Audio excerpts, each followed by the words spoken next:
I'll tell you as soon as I hear something on YouTube.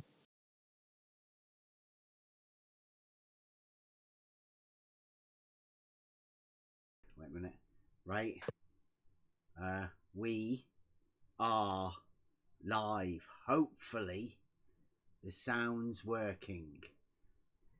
Let's get it on! I'll tell you as soon as I hear something on YouTube. I can hear you. Oh, there we go. I could hear you. I don't know whether they can hear me. Hang on. Wait and see, because whether the my mic's coming through. It says it is. Yes. Okay. Yeah. That's working fine. Okay. So they didn't hear the song, but I know. they can hear us. Yeah, I'll see whether what we can do with that. Right. So if I let me just try this. We're still testing it out, people. Don't worry. We'll do our best. Takes a bit for me to get one back up again. Eric, yeah, a confirmation from Eric. Thank you very much. Right, so let's see whether you can hear this. You can hear it,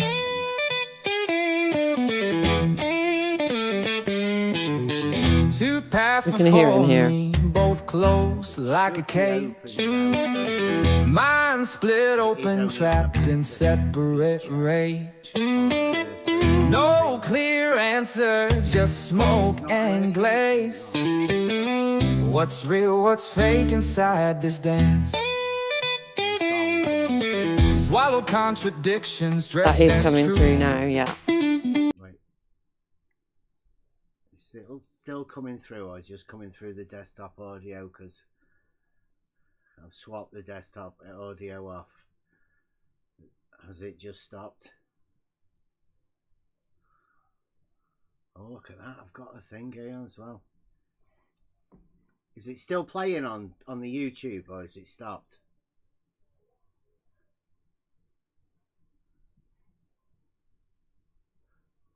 Okay, that's okay. Just stopped. So we're a little bit behind. Okay. On the YouTube. There you go. Well, I'm back again. Because obviously the music was playing, but whatever the other beta feature within the application and the audio isn't. So we will get that soon. Oh, hey, I'm going to check this out. I've got a thing as well for the stream. So there's got the chat on the live stream. Okay.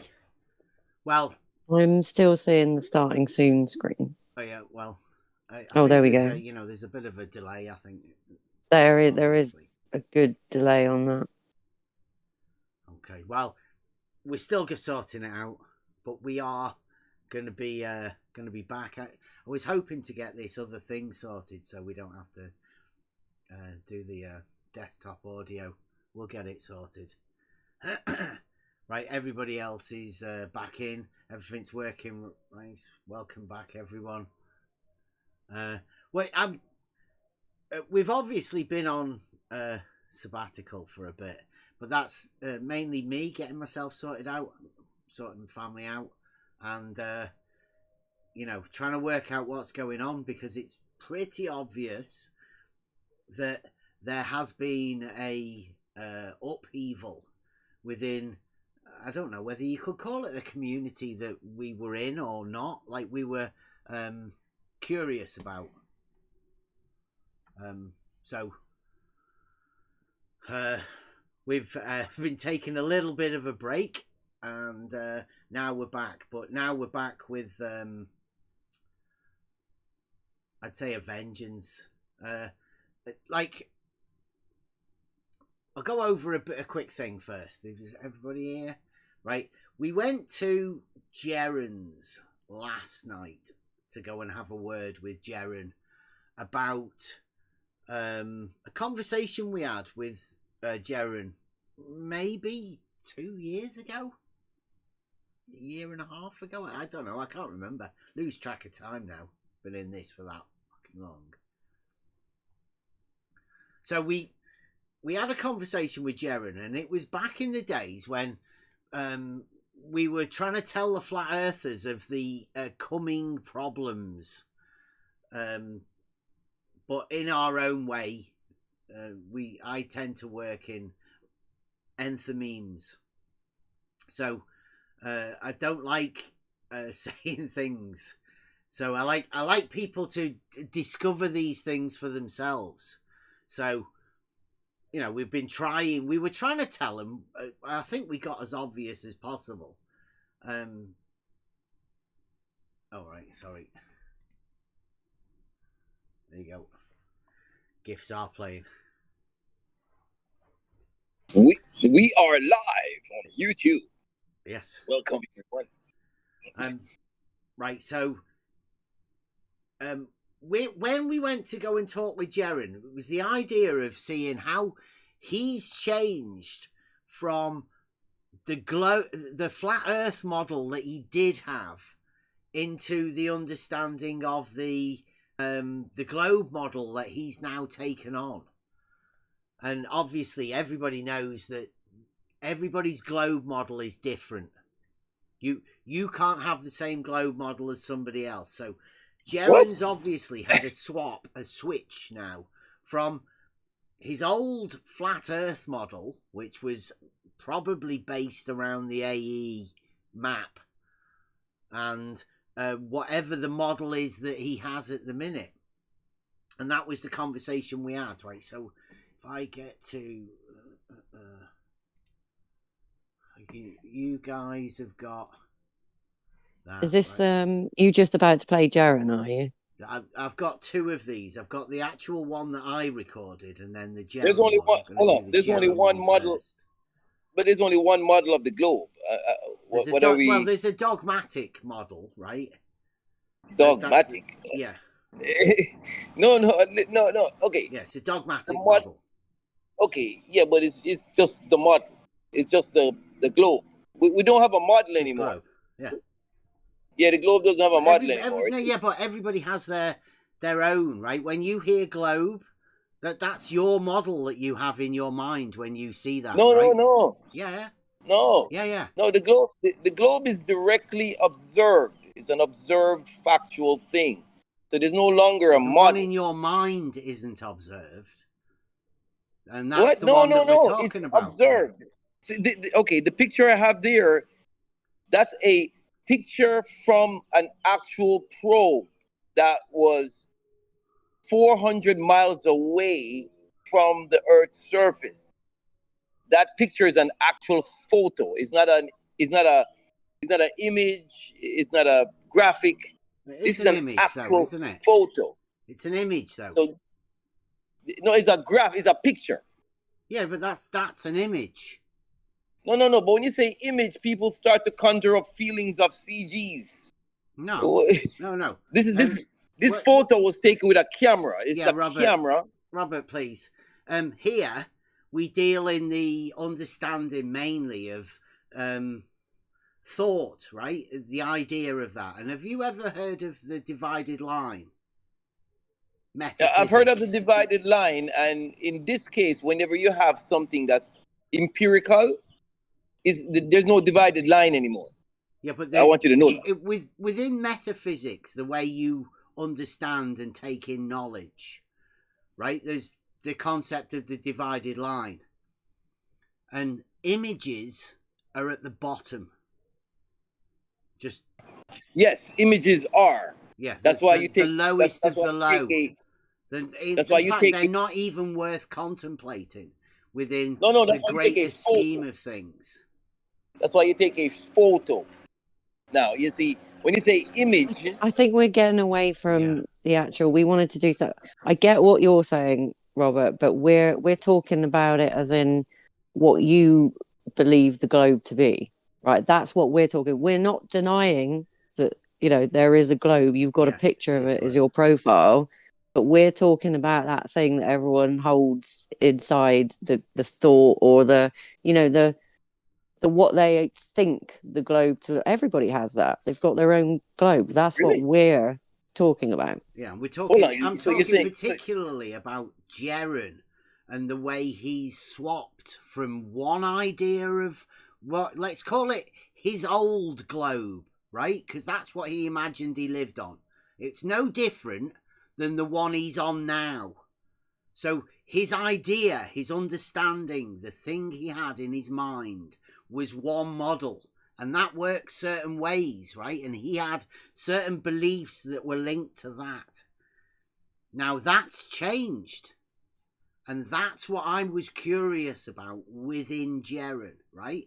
Now, because of the way I think, it's very logically. So my way of being able to understand how Jeren's done this, because I've already had a conversation with Jeren in the past, was about how his geometric thinking works. Because if you're going to have a logical structure, you're best to be able to go to the perfection within logic, and that's geometry.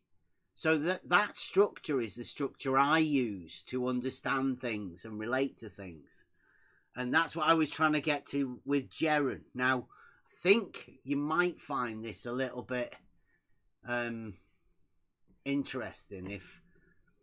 Can you get into the screen to...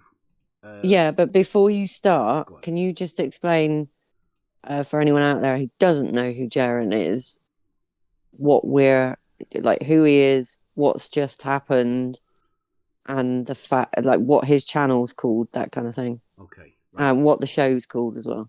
Yeah. Jeren is a guy from Jerenism who has been a flat earther, like one of the stars of flat earth, really.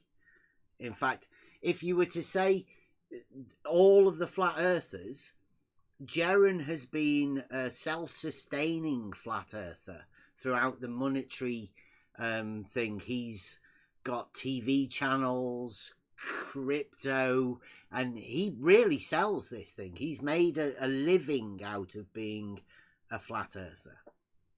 Now, Jeren was invited to go to Antarctica as part of the final experiment, which was done by a guy called Will Duffy. And he took Jeren and a few other flat earthers to Antarctica at great expense to him. Obviously, he had a purpose, and he has a purpose of whatever he was doing. So Jeren has been on this trip, and I mean, we can get into the rest of this thing and how flat earthers see this.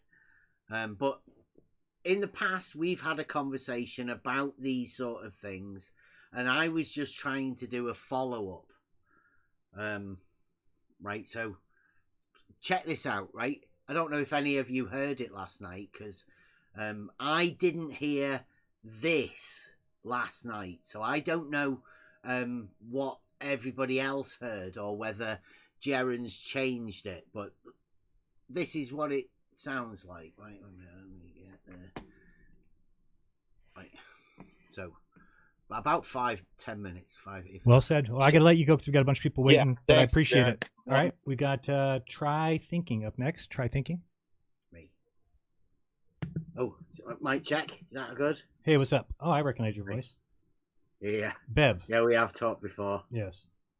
I recall. Good. Can you remember that conversation? I do remember that. I don't remember much about it other than We're not hearing you're just a different kind of flat earther, I guess, in a way. I don't remember it. Flat earther, Jerry. You're not hearing it.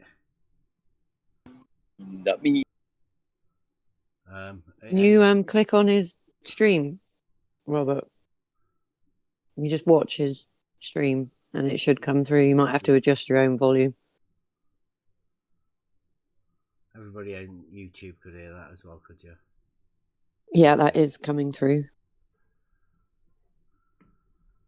So if you come into the thing, you should be able to see the screen, Robert, in Discord. I think everybody should come to Discord a bit more, because we've done a few conversations with people about people who want to IP ban you. That's why they want your emails. And if you just come to Discord, it's loads easier. You don't need to bother doing that. On the level. Discord, come on in. Oh, you're not? Okay. Please don't do that, right? I mean, that may have been the assumption that you had last time as well, but... A different kind of... For, yes. I recall. Good. Can you remember that conversation? I do remember that. I don't remember much about it other than, you're just a different kind of flat earther, I guess, in a way. I don't remember it. Flat earther, Jared. Oh, you're not? Okay. Please don't do that, right? I mean, that may have been the assumption that you had last time as well, but no. Okay. I've been saying that the Earth's not flat for, well, forever, really. Okay. Okay, so Jaron, I don't know, he was calling me a different kind of flat earther, which is going to be a very similar theme, I think we're going to find, right? Jaron, the flat earther, he was for 10 years, is telling me, somebody who said that the Earth's not flat for years, is a different kind of flat earther. Pretty weird.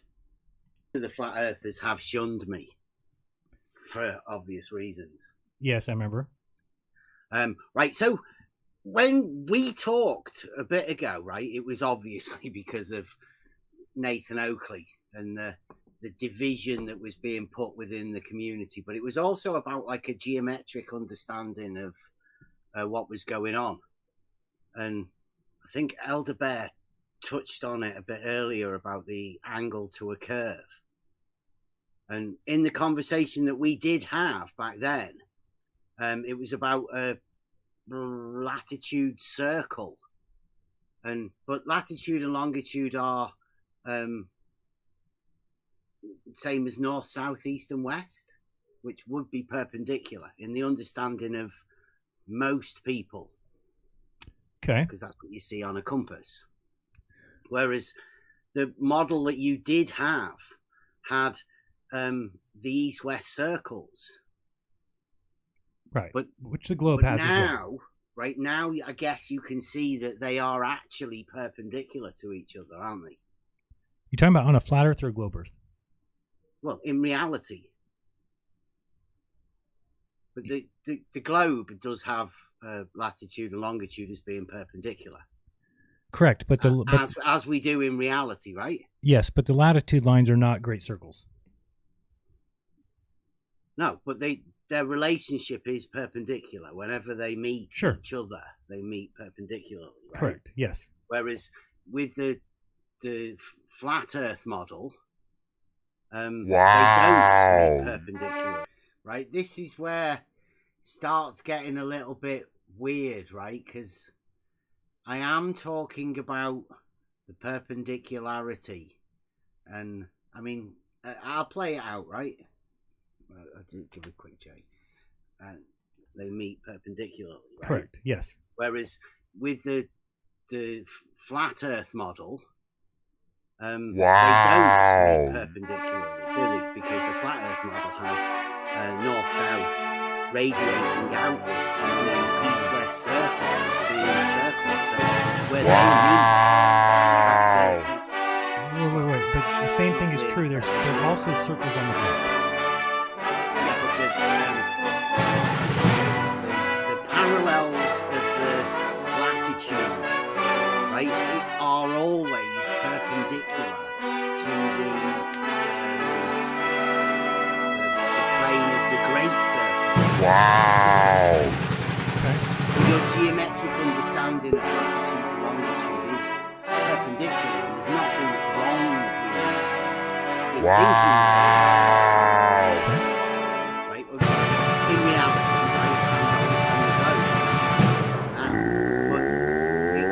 Problems to the flat earthers, right? For more ways than one, right? Because, like you've said, once you see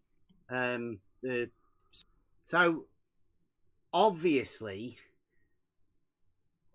I didn't hear that when I was talking to him. I do actually have the other part of what we did say, but I was curious as to whether Jaron did that when it was live. I mean, I don't know if there was anybody who heard that live, or whether someone has said to Jaron, cover that up. You can't let people hear that. I don't know. That's weird. I did not hear that yesterday. I don't recall hearing that yesterday. Yeah, but At I all. think you were in with me, weren't you? You were listening to Yeah. the, you know, the Yeah, I backstage was not. one. The... Right. Yeah. Yeah, I was in the Discord. Yeah, I mean, I put in the chat if anybody did hear it live. Maybe they could confirm whether Well, they somebody did said hear it here, then, or I think, because I put in the chat, right, the bit that you blacked out when I came in to talk and timestamped it, 41:33. Somebody put here. Well, that's unfortunate that they would do that. Kind of a coward move, but whatever. well, I scoured through, couldn't Robert, find how's it any going? others that had Hey, how's similar it going, man? treatment. So 15 replies. Here we go. Some more replies.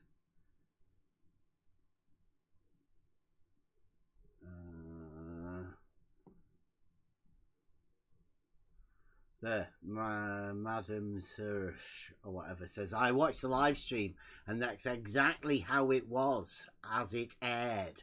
He didn't edit it after. Seemed to me he wasn't censoring truth. He was just making fun of you droning on because he doesn't like you. But that's just how it looked to me as an outsider. Can't really know his motivation unless he tells us. So, Jaren, with his speaker's corner, have your say. 4 minutes. I don't think he did it to anybody else. no, I scanned through and didn't hear it. Yeah. But what was his opening quote? You know, truth was, what was it? Yeah, doesn't fear. Truth shall question. fear. Yeah, fear no question. Yeah. Truth should fear no question. Come and step up to the mic, you know. Have your say. You know, get some balls. Come in and say something. And yeah, so I mean, we did say we you know, there's a conversation afterwards. Let me swap these screens round. Yeah, I mean, it was an interesting little comment there, you know, that saying, "Oh, I think he was just bored with you droning on," but he actually had Jake the arsehole in there, who came on with manic eyes, shouting and screaming at him, and you know, if anything, that would be something he'd want to, you know, put some sound over, you know, or even cut it out, really, you know. So it wasn't, yeah. Well, maybe the truth does need some you make know, everybody corralling. listen to the actual thing, right? So this is the backstage thing from Jaren's. Can you guys see that? Have you got it on there? Yeah. Right. So this is you know, this is the conversation that did actually happen. Yeah, somebody says he heard it live. So he did do that while I was live, because I didn't know that. He was still talking to me. Listen to this. This is what I heard. Try thinking up next. Try thinking. Oh, mic check. Is that good? Hey, what's up? Oh, I recognize your voice. Yeah. Yeah, we Bev. have talked before. Yes. I recall. Good. Can you remember that conversation? I do remember that. I don't remember much about it other than, yeah, you're just a different kind of flat earther, I guess, in a way. I don't remember it. Oh, you're not? Okay. Please don't do that, right? I mean, that may have been the assumption that you had last time as well, but no. I've been saying that the Earth's not flat for, well, forever, really. So do you think, I think there's a possibility then, if he did do it live, then that he's always been like this, right? He holds a bit of a grudge because, you know, we were telling him that the Earth's not flat ages ago, but he still wants to think of me as a flat earther. Yeah, we do have a conversation where we told him the Earth's not flat, Jaren. So we actually had the, you know, a conversation, and I've not put it out on, you know, I've not actually put it out there to show people, but, you know, we knew back then that Jaren is like he is now. There's no difference in the conversation we had with him back then and the conversation we have with him now. There's no difference. This is same Jaren, really.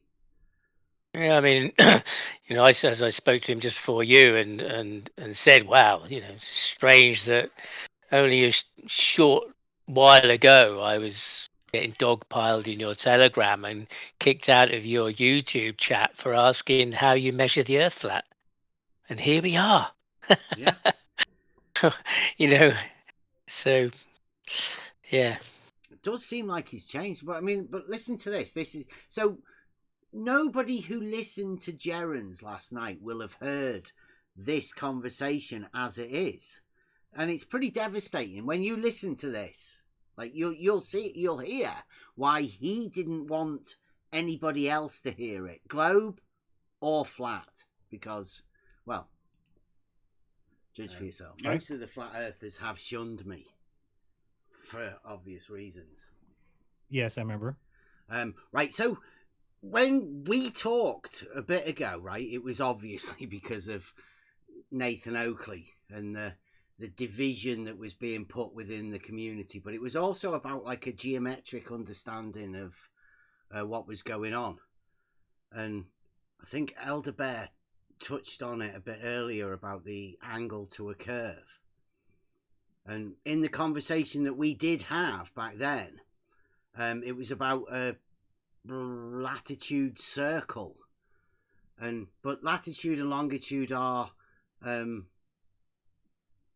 same as north, south, east and west, which would be perpendicular in the understanding of most people, because that's what you see on a compass. Whereas the model that you did have had the east-west circles, but now I guess you can see that they are actually perpendicular to each other, aren't they? You talking about on a flat Earth or a globe Earth? Well, in reality, but the globe does have latitude and longitude as being perpendicular. Correct, as we do in reality, right? Yes, but the latitude lines are not great circles.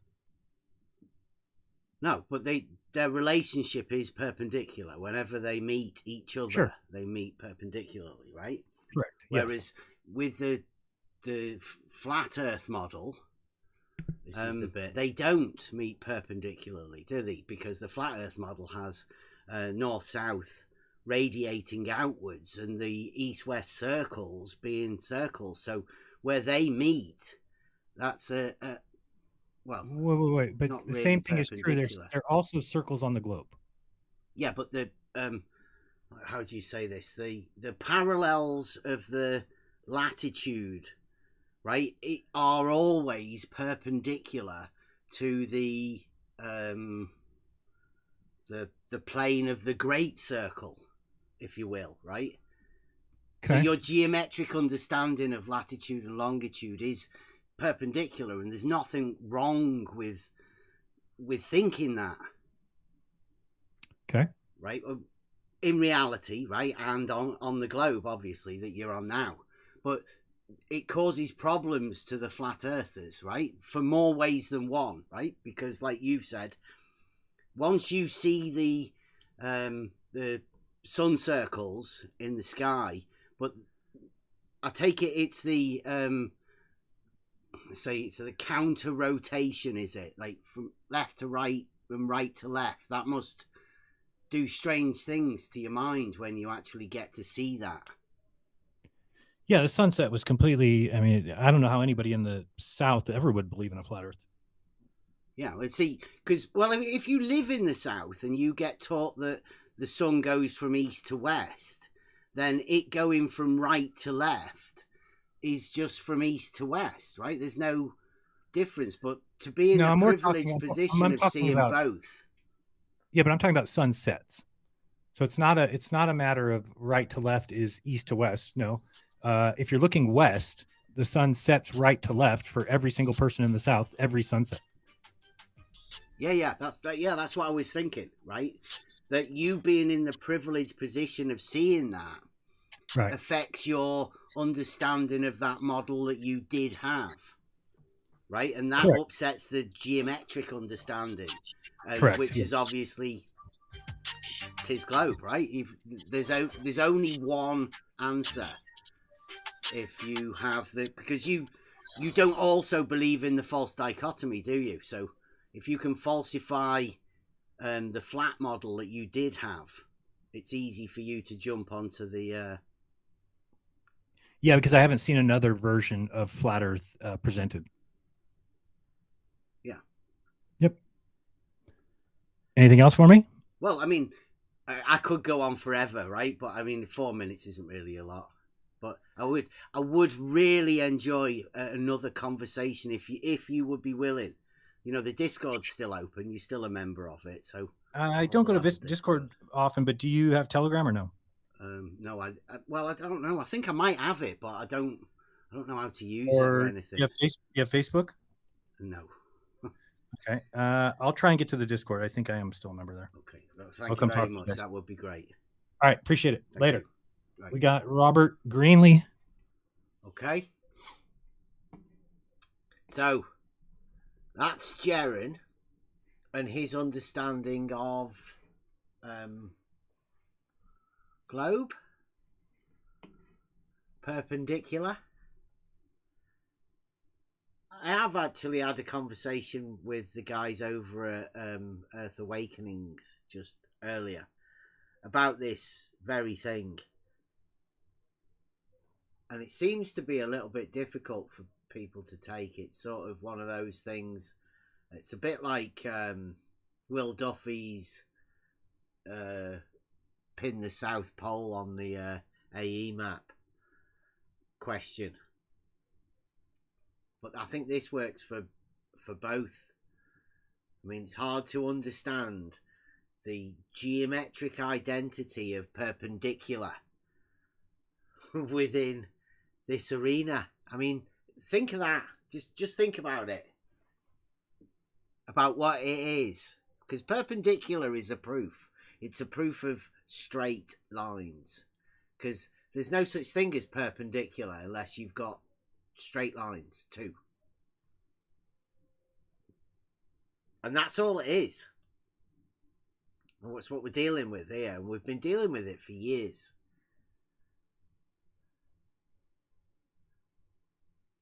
Imagine that. North, south, east, west. Simple. Understanding. And how does your mind relate to that thing that gets said? Just like somebody says globe, there's an idea of globe. Well, when somebody says perpendicular, what does that? What does it do to you?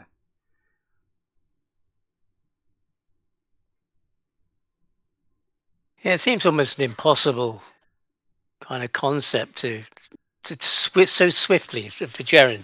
So swiftly move from one geometric understanding to another that denounces the one that you've held for so long. I mean, he's made quite a leap, a quick leap, an almost total leap. That just seems, really almost impossible to think that is possible.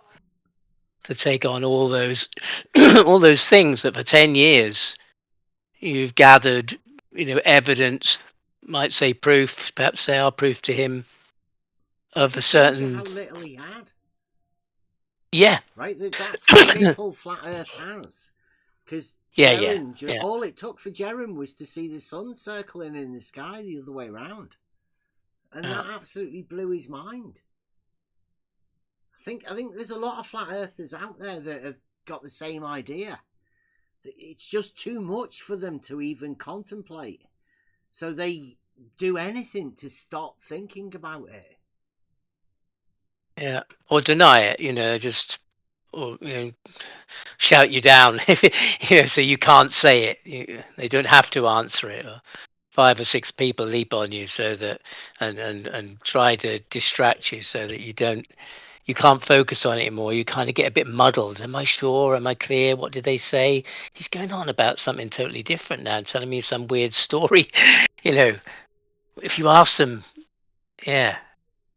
Because that's the issue of the longitude and the latitude, a straight line to a curved line, and then obtaining an angle there is allowed in the flat Earth. It's just whistling past the graveyard place for that little saying that they allow an angle there to a curve, but in the horizontal, but they say it's impossible in the vertical axis. If you ask that question, then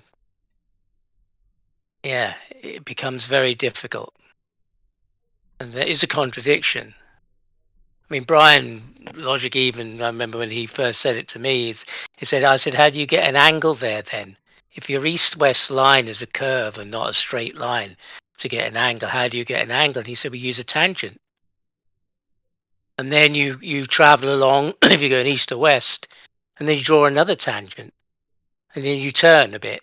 So you're tethered to the North Pole with a piece of string type thing, and you move along a bit, and then you draw another straight line. And I thought, well, that mirrors exactly what's being given by the globe in the vertical axis.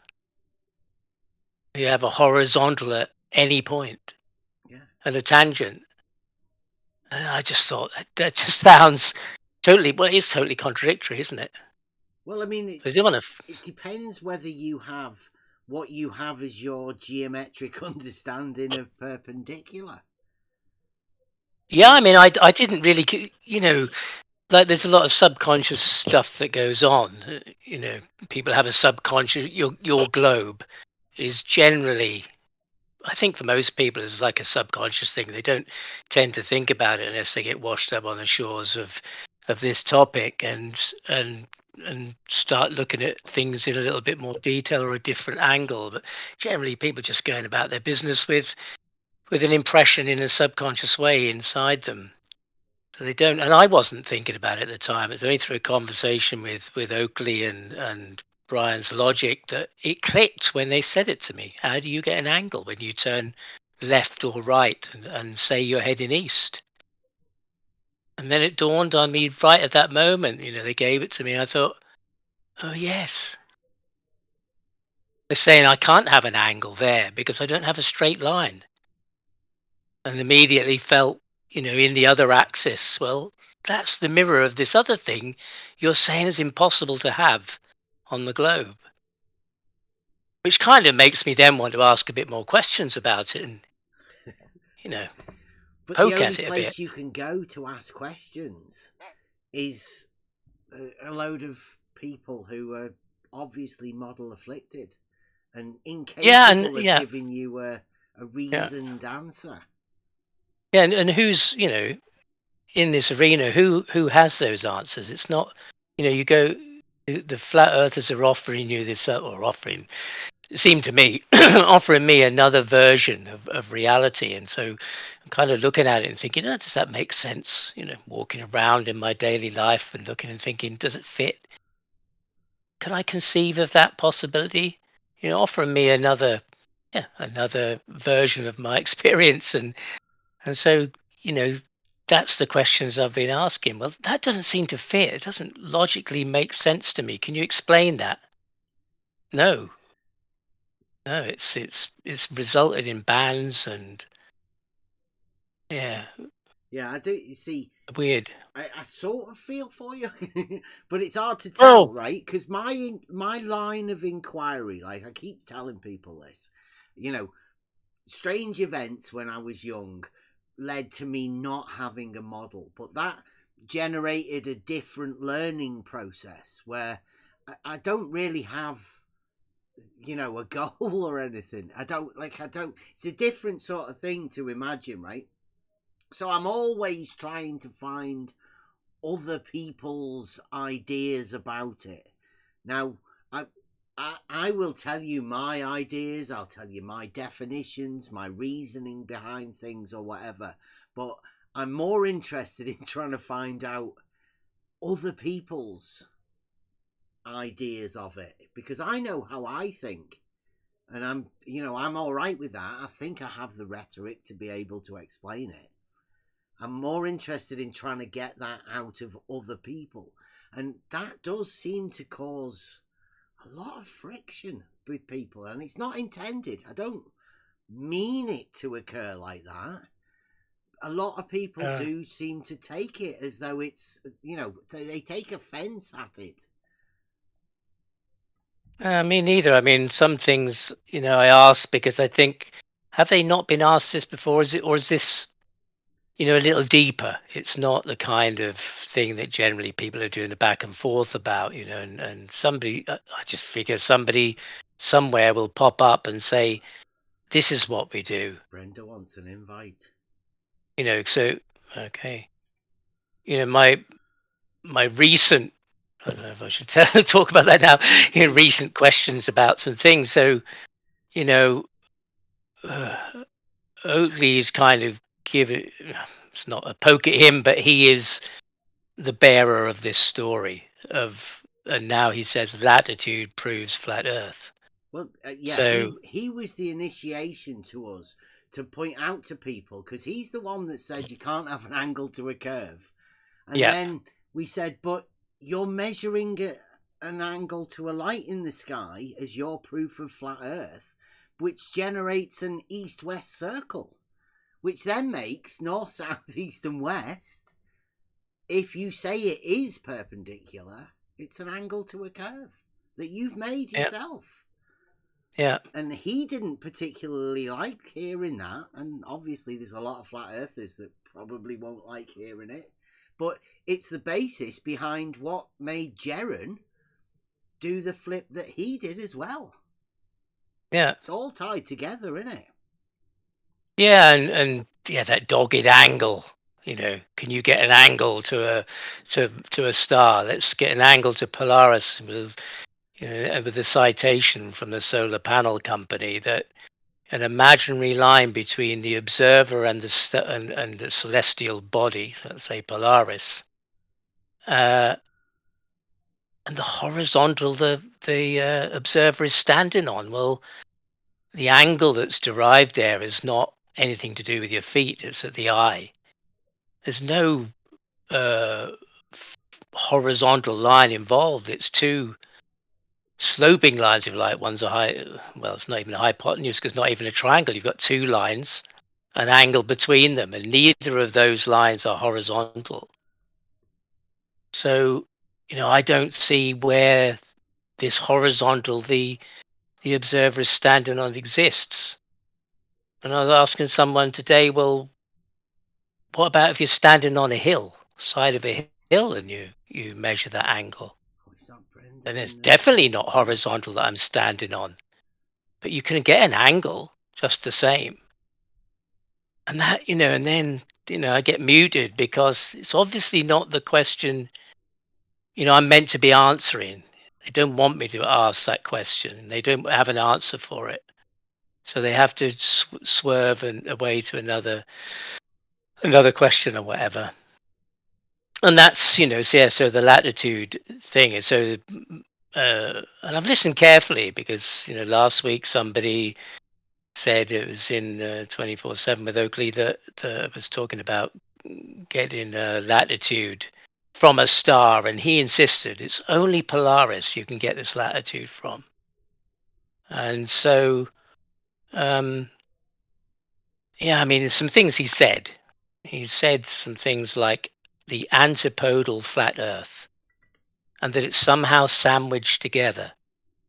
So if you look on all of his graphics he has, it's amazing how all of his graphics is always built on a sphere. And he says, that that's the center of hell. So he's placed himself in the center of hell in the first place, and gazing at this flat bit on this hemisphere. Isn't it? Like it's not just a dome. He has the underneath half, the other antipodal plane, as he calls it. Yeah. And the top he calls, is a protractor, he says. But it finishes at the equator. There's nothing beyond there. That's the limit. And he'll say, that the minimum elevation angle to Polaris is at the equator. And so, I said, well, I've asked him, but he was he was covered, and other people shut me down. And I've asked him, well, beyond Polaris, how do you carry on those concentric circles? Because the latitudes, he says, are centered on the North Pole, and they're concentric circles going out from the North Pole to the equator. And I said, well, when you go beyond the equator and you can't see Polaris, where do you derive the further derivation of those latitudes that still remain concentric to the other ones? What do you use to as a point? Because in the sky, it's he says has a ground position. So Polaris has its ground position at a place called the North Pole, but when you can't see that, what is it? And so they did say that it was Sigma Octantis in the south. So I said, well, that's 2 points of rotation, 2 circles. So you've got the one that Nathan shows that is a circle on the half sphere. It ends at the equator, and this other one must come from another place and must be concentric circles in the opposite direction. So they have to meet somewhere. And I'm still trying to understand what he means by this antipodal Earth that's sandwiched together. I don't know whether the south face is a flat surface underneath the top part that's drawn by Polaris, and you flip over and it's opposite, or it's like on the floor beneath it. I'm just trying to visualize what he's saying. Maybe people don't hear it and it's too much to think about. But I'm trying to understand what's going on there, and maybe there's an explanation, but nobody wants to give me one to say this is what I mean. And can you see what I'm saying? We never get there. So if there's 2 opposing circles, where do they meet at the equator? Where's the crossing to the south? If you miss it, do you fall down a space between the 2 circles? That's the problem. Or do they, within the flat Earth at the minute, isn't it? I think. Yeah. I think that's why, it's become apparent that Jaren. There's only one conclusion. You just tis globe. I mean, that's the easiest one to do. Yeah. The sooner you can tis globe, the better. So that was that's the intriguing part for me for Jaren to move from what I'm trying to understand about what is being said, and he's been in it for 10 years. Telling a lot of people it's not the globe, it's this flat model, and have all that geometry inside you that's somehow has to make sense, and then dropping that all and taking on something that's just opposite to that. And Ranty did the same thing as well. And yeah. we do have Brenda here. And Brenda accepts them all, right? Brenda, all flat earthers are welcome on. Brenda's Jaren's agent, I think. Was at one point. I was just wondering what you guys see. Excuse me, sorry. You're very low there, Brenda. Is this better? Well, go on, give us another. Is this better? I can adjust it a little bit more. I'll give you. Is that better? Go on. I think you're still a little bit low. It's all right though. Is this better? Dainty little voice. That. Let me turn you up. I'll put you on max. I have to do it with Elder Bear as well. Brenda, go on. That's all right. There's a guy who does microphones at the minute. I think he's got a few spare. You might know him. Nathan. Is this any better? Is this any better? Well, it's as good as it's gonna get. I've got you up, Max. I can't help you then. I don't know what's going on. Who are you here to help, Brenda? No. I was just curious because you've been silent for over a month. Well, over, yeah. Longer than that, I think. I was watching the final experiment. I think I've been fascinated by it, to be honest, because before the final experiment, I was asking everybody had they got arguments and stuff, and it was quite obvious that the flat earthers had no reply for whatever, right? But the globe guys didn't really know what the arguments were for the final experiment in the first place. So it was quite obvious to me. I even made a song about it that this would be a case of you can't have a circle can't have a center upon its own circumference. Wrote it in a song, made an argument about it and everything. So I sort of predicted it. Right. So what has you confused about Jaron and his conversion to Glober? No confusion at all. I mean, it was foreseen, right, by the great shadow giants. I mean, you obviously can't have a circle having a center upon its own circumference, which is what was inevitably to happen, right? It's just that the sun was going the other way round, which was a bonus, right? Jaron wasn't even prepared for that. Well, I think that's what did it. I don't think anybody was prepared for that. No. Every circle has one center, right? Yeah, that's what I mean. That was the argument I said. Because Jaron has, like Nathan Oakley, they have the north as their center. So there's no way you could ever have sun circles around a point on the circumference, which that's what Jaron saw. Did you see Will Duffy's latest video from talking about the South Pole, the South Celestial Pole, and the South Geometric Pole? I don't know. Does it move? Like, is there another one, a magnetic one as well? No. There's like 3 of them. There's a magnetic one, but the geometric one I don't think moves very much. That's the axis of... The axis of rotation, yes. Well, no, it's the axis of rotation, and I think it does precess. But I don't know how much it does in the South Pole. I would imagine similar to what it does in the North Pole. No, and what's the star that delineates that then? Well, Sigma Octantis is closest, but neither geometric poles point directly to a star. Polaris is what, half a degree off of the true geometric center axis? Well, yeah, I mean, the globe doesn't even have it at 90 degrees. So we've heard, Brenda, yes. Yeah. So we've heard Oakley that because that's his proof of flat Earth. No, yeah, I mean, if he hasn't got a 90, what a mess. I mean, what I've heard from the globe is that in order to go to the North Pole, you have to go past north to get to the North Pole. Who says and then that? The North Pole is south of the North.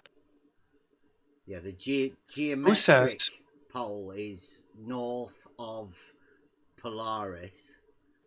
No, who says you have to go north of north? And both of them are north of the magnetic north. Huh? The magnetic North Pole is moving degrees at the minute. It's moving around. It moves around. Yeah. Right, but so both the geometric pole and the celestial pole are both north of the magnetic north, aren't they? Yeah, it's a different direction. But right? if you stood under... north? I didn't hear what you said. Which one's the most north of the norths? Well, most of the time you want true geometric north, don't you? How do you get that? That is, at the geometric or celestial North Pole. Well, not the celestial, because the celestial's half a degree off, you said, so you've got half a degree circle there. The celestial North Pole is directly over the geometric North Pole. But not 90. But not Polaris. Directly in 90 degrees, yes. But not Polaris. But not Polaris, yeah. Polaris is like, I think, half a degree. Yeah. So when Nathan Oakley has his proof of flat Earth being a 90 somewhere, Like he measures an angle and makes an entire triangle and uses the entire triangle as his proof of flat Earth. But it's not even a 90, is it? It's not even in the right place. If he's referencing Weird, the that. Polaris, then yeah, that you're correct. It's not a true 90-degree angle. And nobody's bothered telling him that, right? He's so Well, shut off can't. that you You can't know get him, to Bev. to say it. You know him, Bev. You can't tell him anything. You can't tell him. You know that. I know.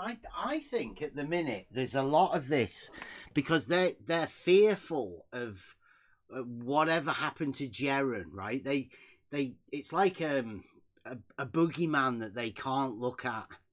Whatever's going on with the South Pole, and you know Nathan's not been live for 3 days, and you know that. I wonder. Do you know anything about anything about why? Because I think Will Duffy joined his Discord. So, No, does he have any health issues or something? Maybe, I don't know. or maybe he took a vacation or He's on vacay. Maybe that Will Duffy's joined the Discord, and he might go in there and ask Nathan to pin the South Pole on the donkey, if you will. He could also have been making some unsanitary use of microphones, yeah. Possibly. But I wouldn't say anything like that. He already has tools available for that purpose. Yeah, well, that's what I mean. But because he does describe them as like a big penis. He said his microphone was the other day. Got very excited. See, I don't think that Nathan is actually afraid. I think that he simply is one of those people that enjoys bullying other people. Like he's bullied you quite often, Bev. Well, I mean, he's tried to. I think we have a thing here, Brenda, called ECV. It's existential cognitive veiling. When something gets so real, the mind shields itself. I think that's what's going on with Nathan. He knows he can't, or his brain tells him he can't access that because he will then see some sort of a logical contradiction that he's been holding for years. Because I mean, I don't.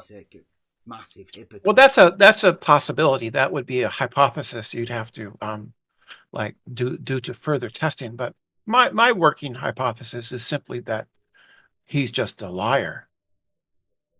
Well, he said for 10 years he had nothing, and that his bravado and his kind of shouting and swearing was a way to cover up his lack of confidence in his story, and he's getting more and more like that, so he must be pretty nervous about his story. He's just a con man. He's just a con man. He's just a con man who willingly lies to people in order to get donations through PayPal and whatever other means. He gets these microphones paid for him. He didn't have to buy those microphones, did he? He didn't buy them for the flat Earth debate. I mean, he spent a lot of money on microphones. I got a microphone. I sound fine, don't I? Yeah. Mine's well, most people do. And as he said, when he goes through YouTube, anyway, it compresses the sound and messes it up. But I mean, most people sound okay, unless they're breaking up. Mine is a $50 fee fine microphone I got from Amazon.com. And if I tweak it in the settings in OBS, it does okay. And it's just going to get uploaded to YouTube and compressed all to hell anyway. So it's as good as it can be. You sound fine, Brenda. Thank you. Well, we'll see. His latest one is 700 quid, so we'll see how well he sounds on that. Well, I was seeing sores on his head and face, and I was wondering if maybe he'd come down with, the rage virus or something. Rage virus. Yes, Redmond caught the joke.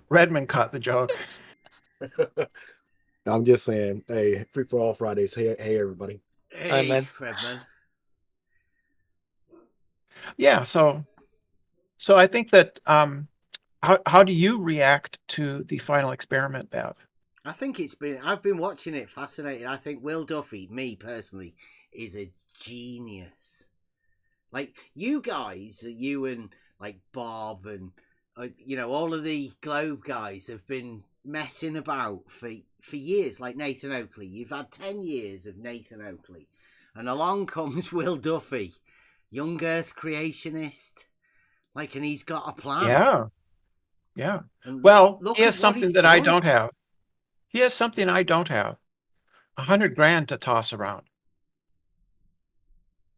Well, I'm sure that if you had £100,000 to toss around, you'd be throwing it at Flat Earth. Oh, hell no. Yeah. Oh, hell no. Oh, no. No, I wouldn't.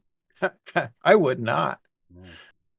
No. No. That goes right into an account. Was the Church of Money Globe. market, Vanguard money market account there right away. Would you not jump on the Church of Globe though, right? I don't know what you mean by that. Well, I would. Is he not it would trying make to things find a new denomination for the church? Do you want to hear what my conspiracy theory is? There's nothing wrong with conspiracy theories as long as you have some sort of evidence and as long as you don't buy into them too much. And I think it's possible, although probably less than 50-50, that Will Duffy was tasked by who's the guy that comes from the Creationist Institute? Those people? Ken Ham, something like that. Huh? No, not Ken Ham. It was some other guy that has had debates with, Nathan Oakley and others, and they debate him. He's a creationist. He's written a book about it, like the Biblical Creation Institute or something like that. Is that the one that Sleeping Warrior got thingy to talk to? Probably. Anyway, I think that those Danny people Faulkner. got together. Yes, Danny Faulkner. Thank you. Yeah, that was completely gone in my head. I think Danny Faulkner might well represent a group of people who saw Flat Earth and said, this is going to really hurt creationism. And so we find this guy, Will Duffy, whether he believes in it or not, we find this guy and we hire him or just task him and maybe fund him a little bit to do this thing and to eliminate Flat Earth as a threat to the Biblical Creation Institute and Danny Faulkner, because they feel that Flat Earth simply wouldn't make them, a butt of ridicule and humiliation, and they didn't want that. I think that's possible. I think, do you want to hear mine? Yeah.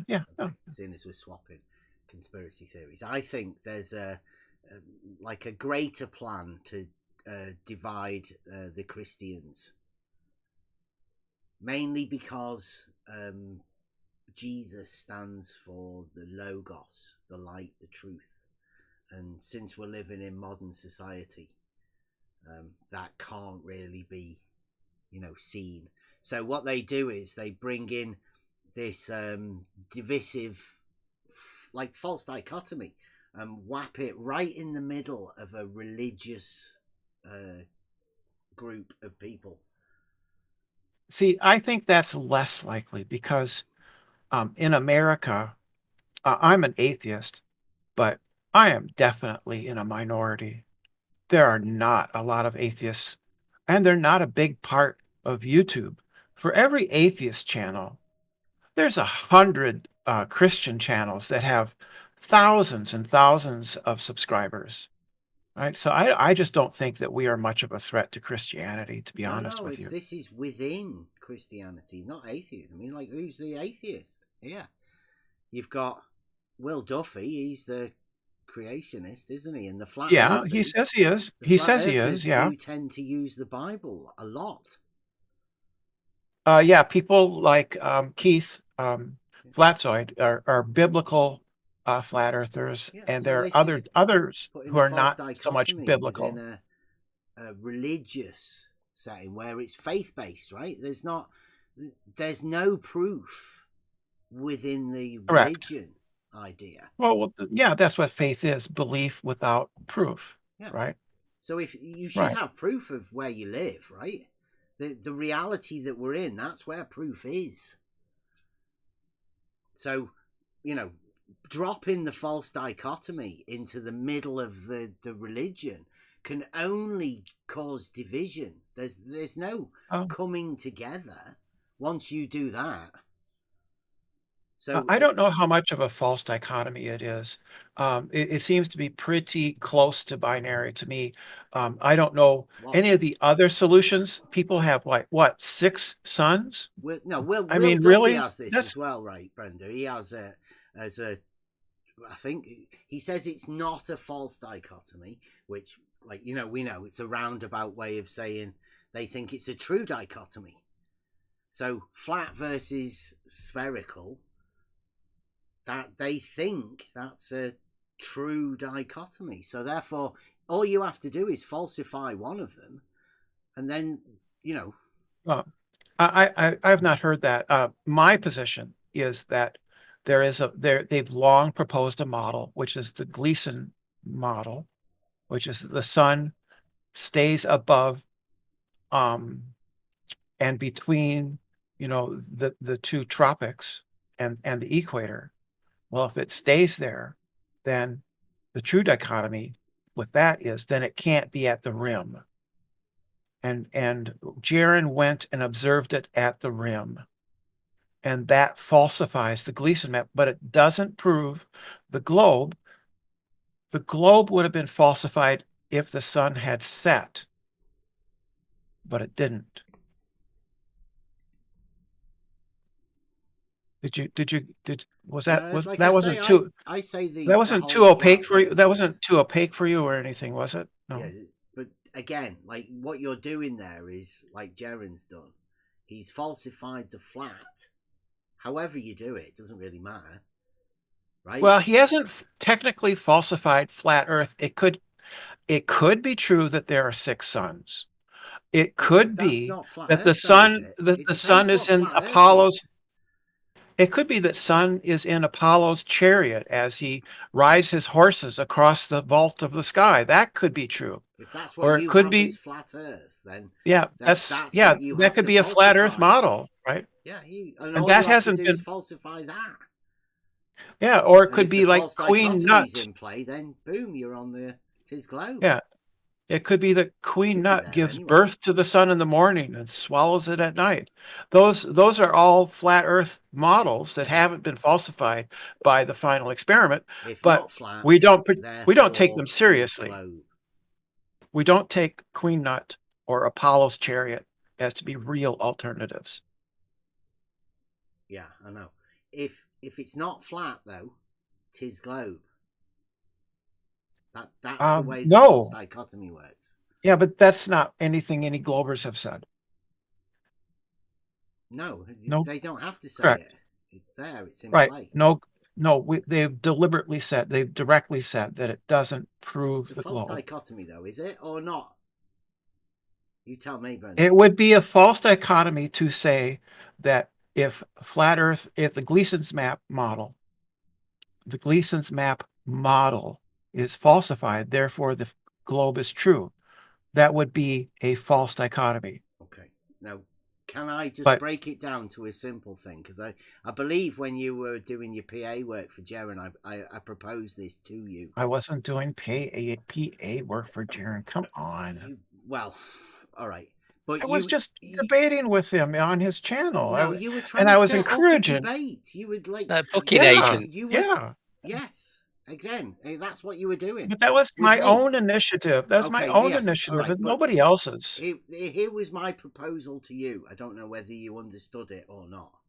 Is that I say flat versus spherical is a false dichotomy, right? So I agree with Bev, you. Would be willing to debate 2 people, one flat earther and one spherical earther, right? And then I could say that we were debating the false dichotomy, and you people, or people that were on the globe and the flat, would be debating that it was a true dichotomy, right? I wouldn't accept that debate because I think it's not a true dichotomy. So you right? also agree that flat versus spherical is a false dichotomy. I just said that a minute ago. Good. Right. You don't, because, go on, sorry, you don't believe that you don't believe that your position is true then? I believe it's true for other reasons. Well, so that's something to defend then in a debate. Yeah. You'd be holding your truth position and the truth value of your position in the false dichotomy debate. Yeah. And a flat earther, I would assume, would be doing the same.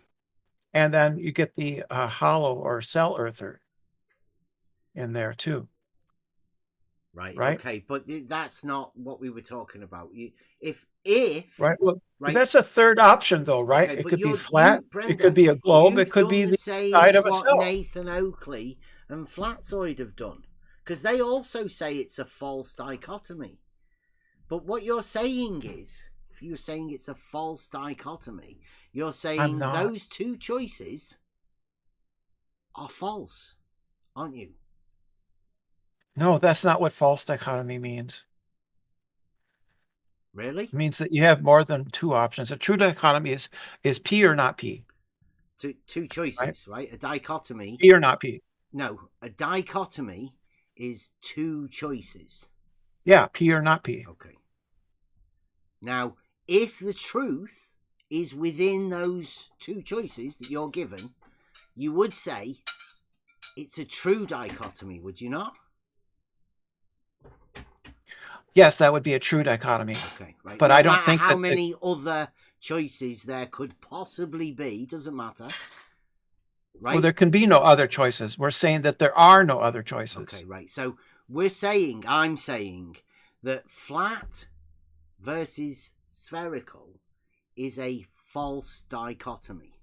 Me. Good God, I've already said it twice. Right. So you also agree that it's a false dichotomy. I've said it 4 times now, Bal. Okay, because the truth does not lie within the two choices that you are given, right? Correct.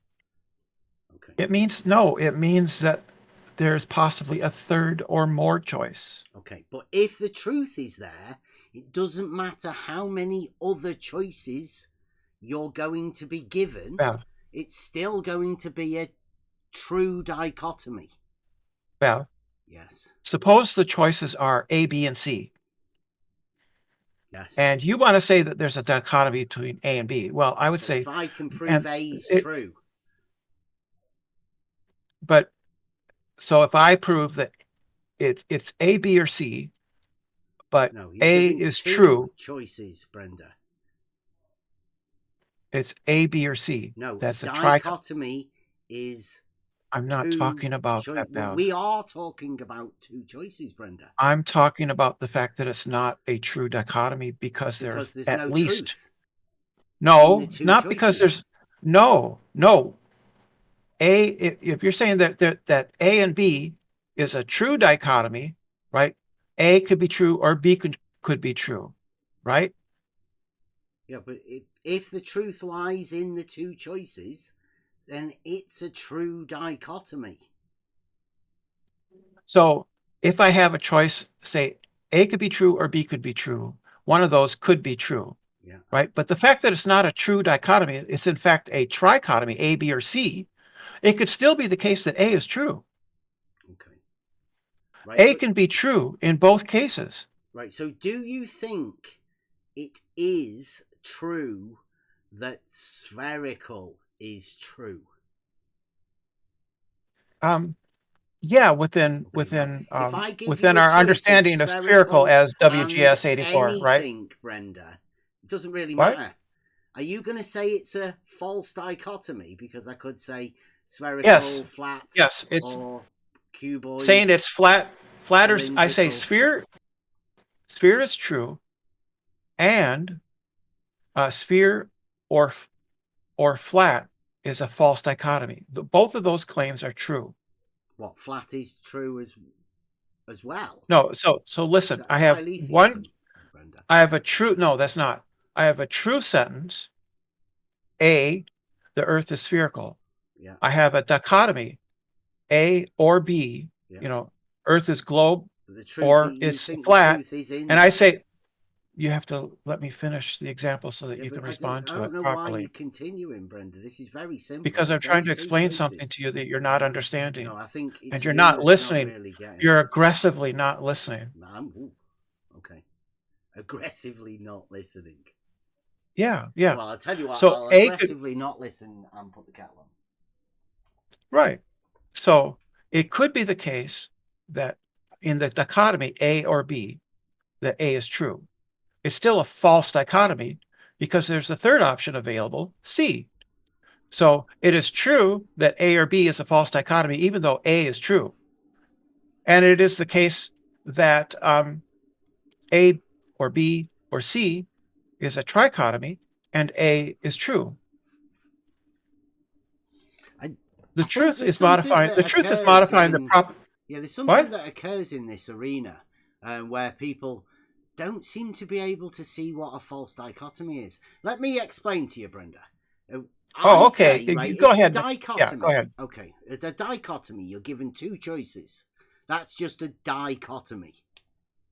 Correct. Okay. Now, in order for you to find out whether it's a true dichotomy, you're going to try and find a true answer within the two choices that you're given. No, that's what I'm saying. You're wrong choices. Already. You've made a mistake already. The idea is to try and find the true answer, right? There may just not be one. I mean, it could just be red or green. I mean, it could be C, couldn't it? Could it be C? Well, it's just a dichotomy is something like red or green. I mean, yeah, but it could be C. There's no true to it, is there? There's no truth to be found within that red or green question, is there? The truth is referring to the proposition, not to the... There's no proposition if it's just two choices like that, right? But what we're talking about that is a proposition. That's a proposition here, Brenda, is the shape of reality. Right? Now, some may say flat isn't a shape and whatever, right? But these are the two choices that everyone is given. Aren't they? Flat or spherical? No, that's wrong. They're not the two choices that everybody's given. Correct. There's more than one. Okay. More than two. There's others. Okay. There's an infinite. Then technically, there's an infinite number of other choices. So how do we find out whether it's a true dichotomy or a false dichotomy? I would say a true dichotomy. You make arguments for if the Earth is flat, then, and if the Earth is a spherical object, then, right? Two arguments. Now, if you can find a truth, then you would have to lean towards that one as the truth. So then you could say, that's a true dichotomy, because I can find a truth within it. Wrong. All wrong. So let's say that my proposition is the Earth is flat, right? To make that into a true dichotomy, what do I have to do? How would I make the Earth is flat into a true dichotomy about? The Earth is flat or the Earth is not flat. That would be a true dichotomy. Does not flat imply it's a sphere? No. There you go. Okay. That's right. Why... So it's not a true dichotomy. That's why it's not a true dichotomy. What's not a true dichotomy? What we just talked about 15 seconds ago. No. Whether the Earth is flat or not is a true dichotomy, which is easily solved by showing somebody that the Earth is not flat. Right? Yeah, that's what happened. Is within that statement. So what happened is that Jaron went in there believing that the Earth was flat, and then he discovered that it was not flat because he falsified. He gave the modus. He gave the modus that for you, Brenda. Right? So we were given two choices, and I've just falsified one of them, haven't I? So what Jaron did is he falsified the claim that the Earth is flat. Yes. The Earth is flat was the proposition, and not P. The Earth is not flat. He discovered that when the sun did not set. However you want to falsify the Earth being flat, that's up to you, right? You can do it how you defend, how you ways. how you falsify a model is going to be, you need to find something that is a logical consequence of the model that you can show does not obtain. What if you so can they then showed also falsify the spherical model? Yes, we said so. Would that make it a false dichotomy then? Because you've falsified both of the options that you've been given. How could it be anything other than a false dichotomy? Like, both of the answers are you're not falsifiable, so therefore there's no truth there. So it must be a false dichotomy. It doesn't mean that there's no truth there. The truth goes to the proposition, not to the individual atoms within the proposition. You know, the constituents of a proposition are called atoms, right? But would you not you know call that correct? A falsification of the dichotomy? Do you know that, Dev? Both of the options that you were given. The constituents of a proposition are called atoms, right? The proposition is a sentence that contains several constituent parts, like P, Q, R, or S. Those can all be parts of a proposition. Proposition is a sentence. Yeah, it's okay. So is the Earth flat, Brenda?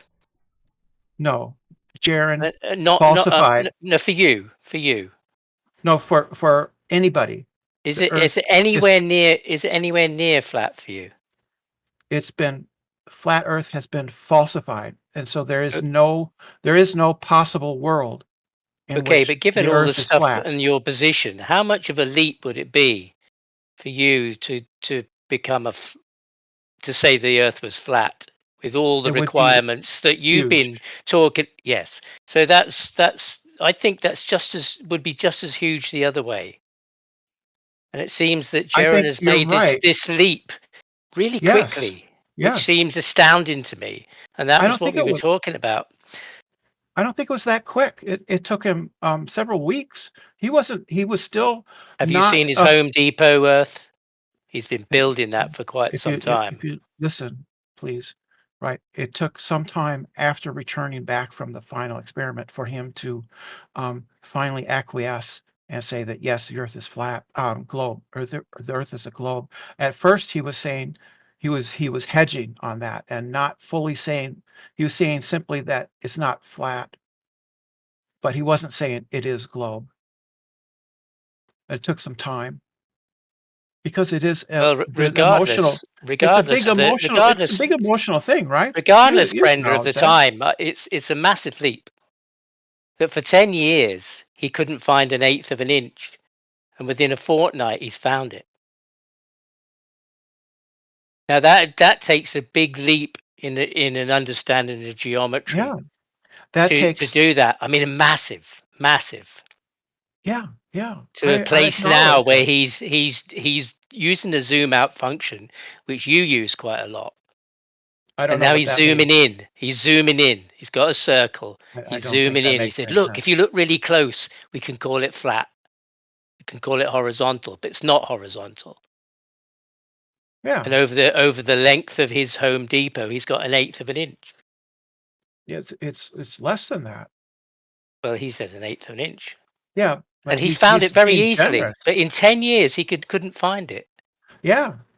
That was that cognitive veiling that you were talking about. That was horizontal is horizontal. That was the cognitive veiling you're talking about. And if he established horizontal in one place, he could establish that horizontal in another place. It wouldn't change. It does change. That's the point.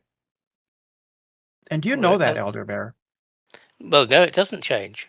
Yeah, it does. Horizontal is horizontal. That's just a meaningless tautology. He won't establish horizontal any different in either of those models. Incorrect. The horizontal at one depot is different from the horizontal at another one. Yeah, it's sloping. It's sloping now. No, it's not sloping. It's horizontal. That's why he can suddenly find that now he's bent his horizontal. No. The horizontal is perfectly horizontal of all those Home Depots that he's building. How did he measure the 1/8 of an inch? Change on the vertical, isn't it? The horizontal at each of those Home Depots is perpendicular to the local vertical. The verticals are not parallel. Measured on the vertical, isn't it, Brenda? The 1/8 of an inch. That's the sagitta. Sagitta, right? No. Well, whatever. How's? No, that's not right. He said it was He said it was lower. He said it was 1/8 of an inch lower at one end. Yeah, it's at the end, Brenda. He's using the full quadratic like Rumpus was doing. How did he measure the 1/8 of an inch? Check his numbers. Oh, okay, yeah, but there's still a sagitta if you connect a straight line with the two ends of the building. Jaren's not there yet. Jaren's at the 1/8 of an inch drop. Yeah.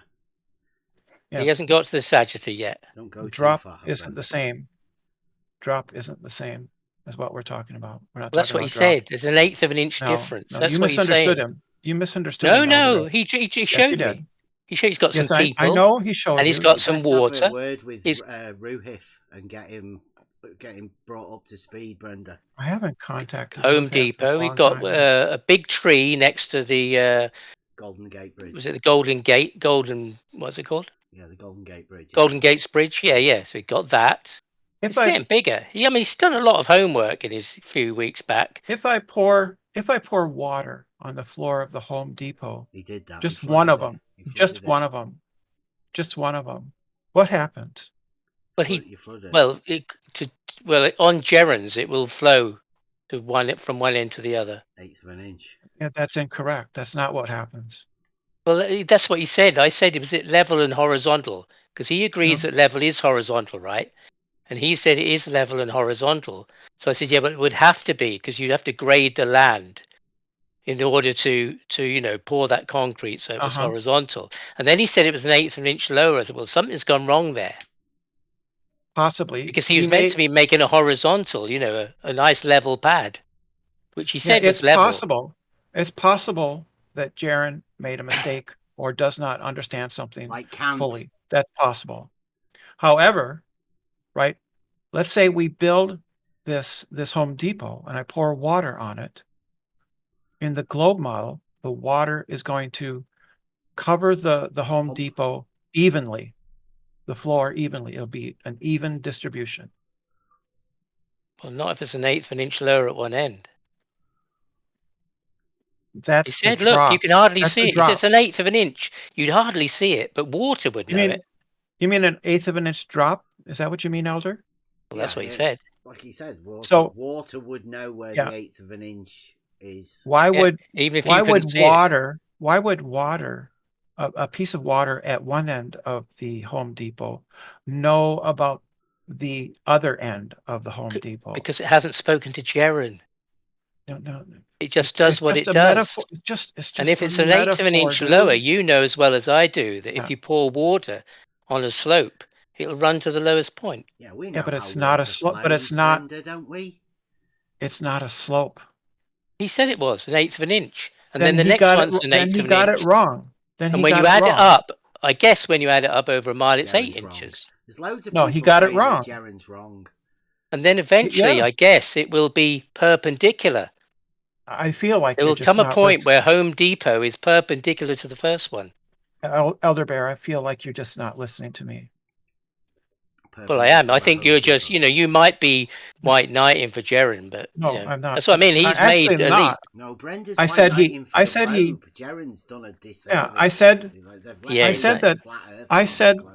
that Jaren could be wrong, so I'm not white knighting for him. He's still got his globe training wheels on. I think Elder Bear, that you're just not listening to me, and I know that because you keep talking over me and not listening to me. I don't know whether you've got anything valuable to say, really. Yeah, I think you should seems like a globe council together because you've got a rogue one, Jaren. If you can't just seems like a you problem, Elder Bear. Seems like a you problem. What do you mean a you problem? If somebody tells me that they've built a Home Depot and they've nobody has a concrete base on it, and it's 1/8 of an inch lower one end than the other, then I know that's a slope. I'm sorry. Yeah, it's I not don't a know slope. what you're going to tell me that's going to PT's tell in me the it's chat, different. Brenda. PT's in the chat. I'm He says, I don't know Jaron who was he is. talking about the drop over 660 foot, not the Sagitta, Brenda. The drop. Okay. And well, I don't know I'm whether not talking Home about. Depot's a 660 I'm not foot, or talking whether about that was his droppity. football He was field, so insistent, he 2 kicked me football out. fields, perhaps. Yeah, I can imagine why, Elder. You don't listen to people. You're Well, you're kind of rude in that respect. He didn't say Yeah, it I was a know. slope. He said it was a linear It's not a distance of slope. curvature measurement, which I find fascinating. How you can do that? I bet there's not a lot of people that know how to do that, Brenda. Right. So if I pour the flooring for a large Home Depot, what is it? What are we saying? It's 660 feet? Is that what we're saying? Curvature? About 1/8 of an inch, I think. Then there will be a 0.25 You doing that millimeter no, I'm recalling something that somebody else told me.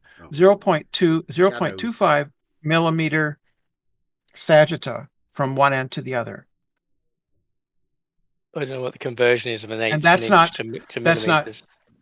it's like it's less than 1/64 of an inch. The curvature of a horizontal. That would be the sagitta, is the difference between a straight line between 2 points and the curvature of the Earth between those 2 points. That's the difference sagitta, between you. The difference between you and Jaron is that he's got 1/8 of an inch drop at one end, and you've got a hump in the middle, the sagitta. Hump not a over hump, drop. right? I mean, it's been the So question for years. Right? No, so why have it's you not a got a hump. sagitta then? Right, because there is a curved line. The surface of the Earth is a curved line between the 2 points. But if we take a perfectly straight line, right, that's going to cut through the Earth. And that cut through is going to be 0.25 millimeters, as far as I understand. I could be wrong about those numbers because I'm recalling from memory. So if we called the, and that's not drop either. That's not drop. So if we were at the Home Depot and we were at one edge of it and we called that A, and the far edge was B, yes, and in the middle was this we'll call C, the sagitta. Now if we put the auto level at A, what's the story? I don't know. We would put of the base. Say you know markers. how Brenda does theodolites. Brenda doesn't. If you ask me questions, you have to actually allow me to answer. You said you didn't know. You said you didn't know. So I was then carrying on. I'm trying to answer you. Right. So we have 3 points, A, B, and C. A and C are at the opposite ends of the building, right? B is in the middle, correct? Are we at the same page here? Yeah, we can do it that way. A at one edge, B in the middle, C at the other end. Yeah. B, no, A, B, and C. A at one end, B in the middle, C at the far end. That's what I said. Yeah. Yeah. So B will be 0.25 millimeters higher than either A or C. And A, what would C be in relation to A? I don't know what you mean. Well, from A to C, it's a straight line. We draw a straight line, dude. Yes, but what's the difference in elevation there? I just told you. I thought you said from the middle. No. No, they're both at zero. They're all at zero. They're all at zero elevation. You just said there was 0.25 difference somewhere. Yeah, but they're all three are at zero elevation. How can they all be at zero if they're horizontal? Because the Earth curves, dude. And the middle is higher. Yes, that's how curves work. So what's the drop? Because it would be Take half. a line. Imagine a line segment from any 2 points on a circle. Any 2 points, A and C, A and C. Any 2 points on the circumference of the circle, right? That's a segment, right? And then you take a point in between those 2 points, right? That's B. The B will denote the height, or the sagitta, right? Is the height of point B in relation to A and C. Even though all three are on the circumference of the circle, all three are at zero elevation, because that's how we define elevation. We define elevation as departure from the circumference, right?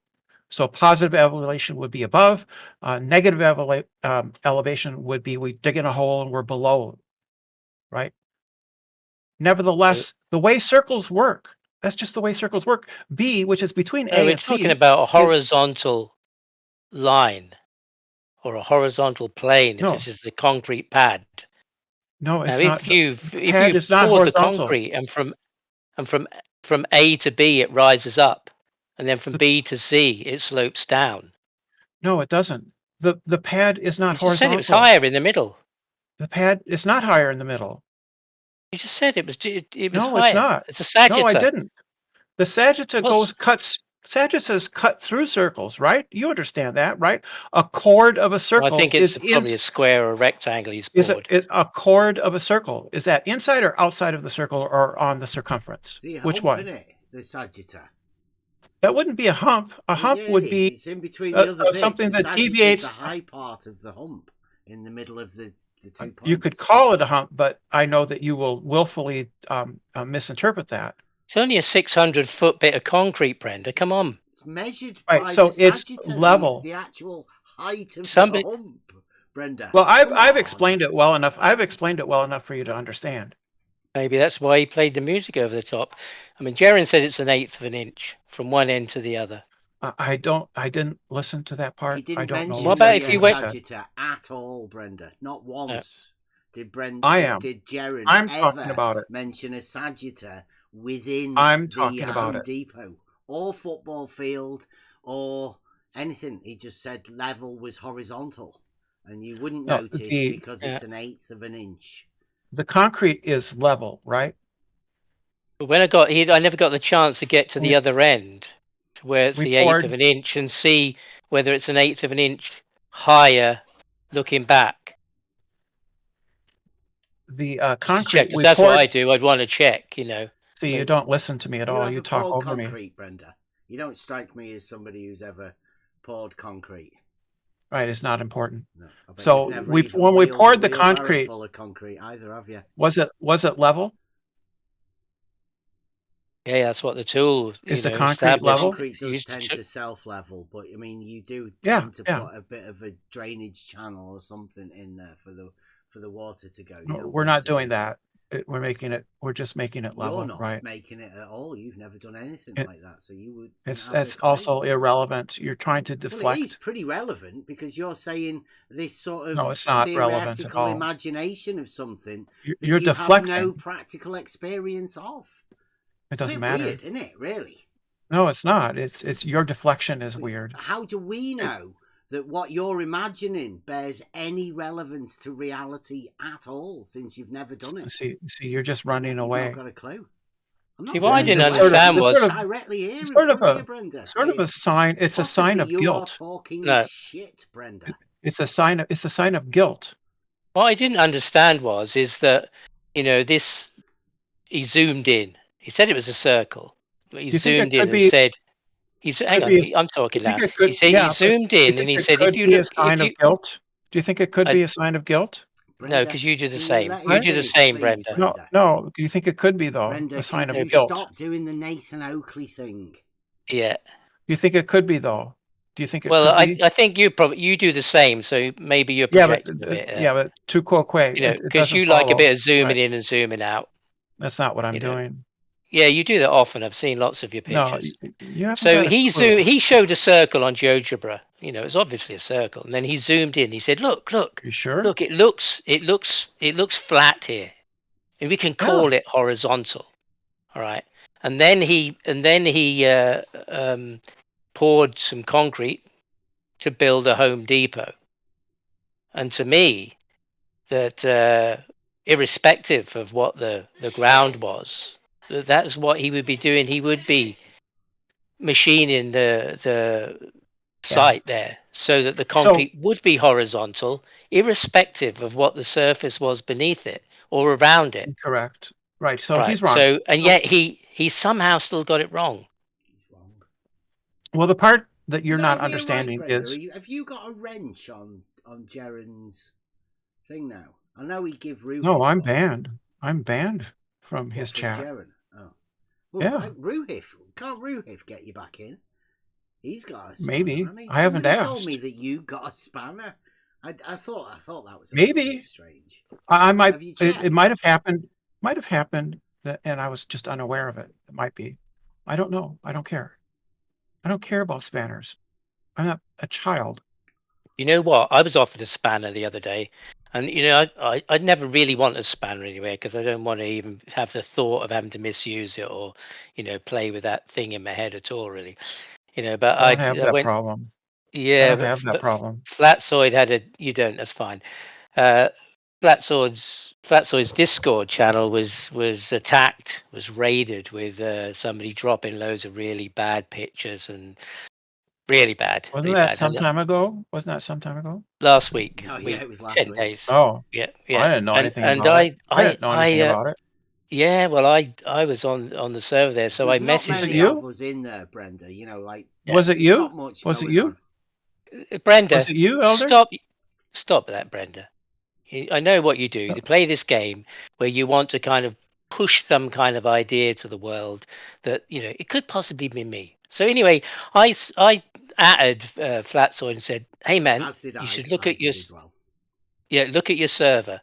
You know, just take a look. You need to sort it out, right?" Is Discord? Yeah. In Discord, yeah. Ages Yeah, I went don't. by I'm blocked from posted the a link Discord. for a video in for his Discord, stream that right? night. Yeah. And we Totally felt oblivious. to Care. say, Flatsoid, can you So, not see what's are we going done? on in your channel? So are we done here? Are we done here then? Is that Yeah, it? you can go, Brenda, if Yeah. that's all you know. Oh, so I just wanted to say when Anyway, he Aaron- banned me. He banned me for helping him because I refused his wrench. Gone. I think Brenda only came to disrupt like most times. Yes. Yeah, so I was banned for refusing to take the wrench, for helping a brother out, you know. And I got muted for 7 days, so I left Flatsoids as well. Yeah. Waste of time. So Anyway, yeah, I mean, Jaron was very clear about his 1/8 inch drop. Yeah, we've been trying to help flat earthers, right? Not by, you know, joining them or anything. But so if anybody's unclear, we are not flat earthers. We never have been, and judging by this, I don't think anybody ever will be after this. I mean, it's a ridiculous position before this, you know, to take on. I would imagine the recruitment for Flat Earth is a little bit tricky at the moment. Yeah, I mean, they're putting on a good face, but you know, there's a lot of rumblings going on, strange things that we'll see if they play out. But yeah, I think there's a lot of trust. I mean, that leadership thing, you know, the OG round table last week, which kind of came out of Dave having a meeting. I think it came out of a meeting he had with Dr. Shiva, who wanted to offer the possibility to have 10 MIT physicists, 10 globe believers, and 10 flat earthers, for them all to sit down and try to agree on a test that would hopefully put it all to bed, you know, once and for all. I mean, that's the same thing Will Duffy wanted. Yeah. And we told him, yeah, like, how can you end this? There's too many interested people. And like I came to point out tonight, most people should know this, right? From what we've been dealing with. But there's a certain group of people that have given level being horizontal to flat Earth. Now, I'm not one of them. I have it on my globe. And there are loads of people who just walk around with their level being horizontal on the globe all day. They don't even contemplate any of this nonsense that goes on in this arena. I mean, it kind of sounds a bit odd giving it to the flat earthers. I mean, it kind of means it's more important for those people who do exist in reality and do know, you know, use tools and know, what perpendicular is, know what horizontal is, and they have haven't got a clue that they would be called, they're flat earthers. Just for that, that's it. That's where it's gone, hasn't it? Well, I haven't given it to flat Earth because I No, don't think no. it should be. I don't think it's a wise decision to do that mentally, at least. But I think the mental problems are the ones that really show. And if they're the ones that are doing it, there's obviously that the flat earthers aren't clever enough to just prove it. So all you've got to do is prove it to yourself. And they can't. Not many people can do that sort of stuff. It's 2025. Idiocracy is real. Like, we see it every day. Yeah, and this does appear to be an interesting bit for me, is that this is like a microcosm of what's going on in society. And the things that are going on, and the things that are the contradictions that people are being asked to take on, and the things that are going to change, so that, well, the existence of a straight line in reality is under challenge. And that's, that feeds out beyond this topic, beyond this arena, into, our children and the coming generations, about what is reality. And having a reasoning and a logic to be able to work that out and know what's real and what isn't real. And it feels very intentional somehow by whoever, whatever, for whatever reason.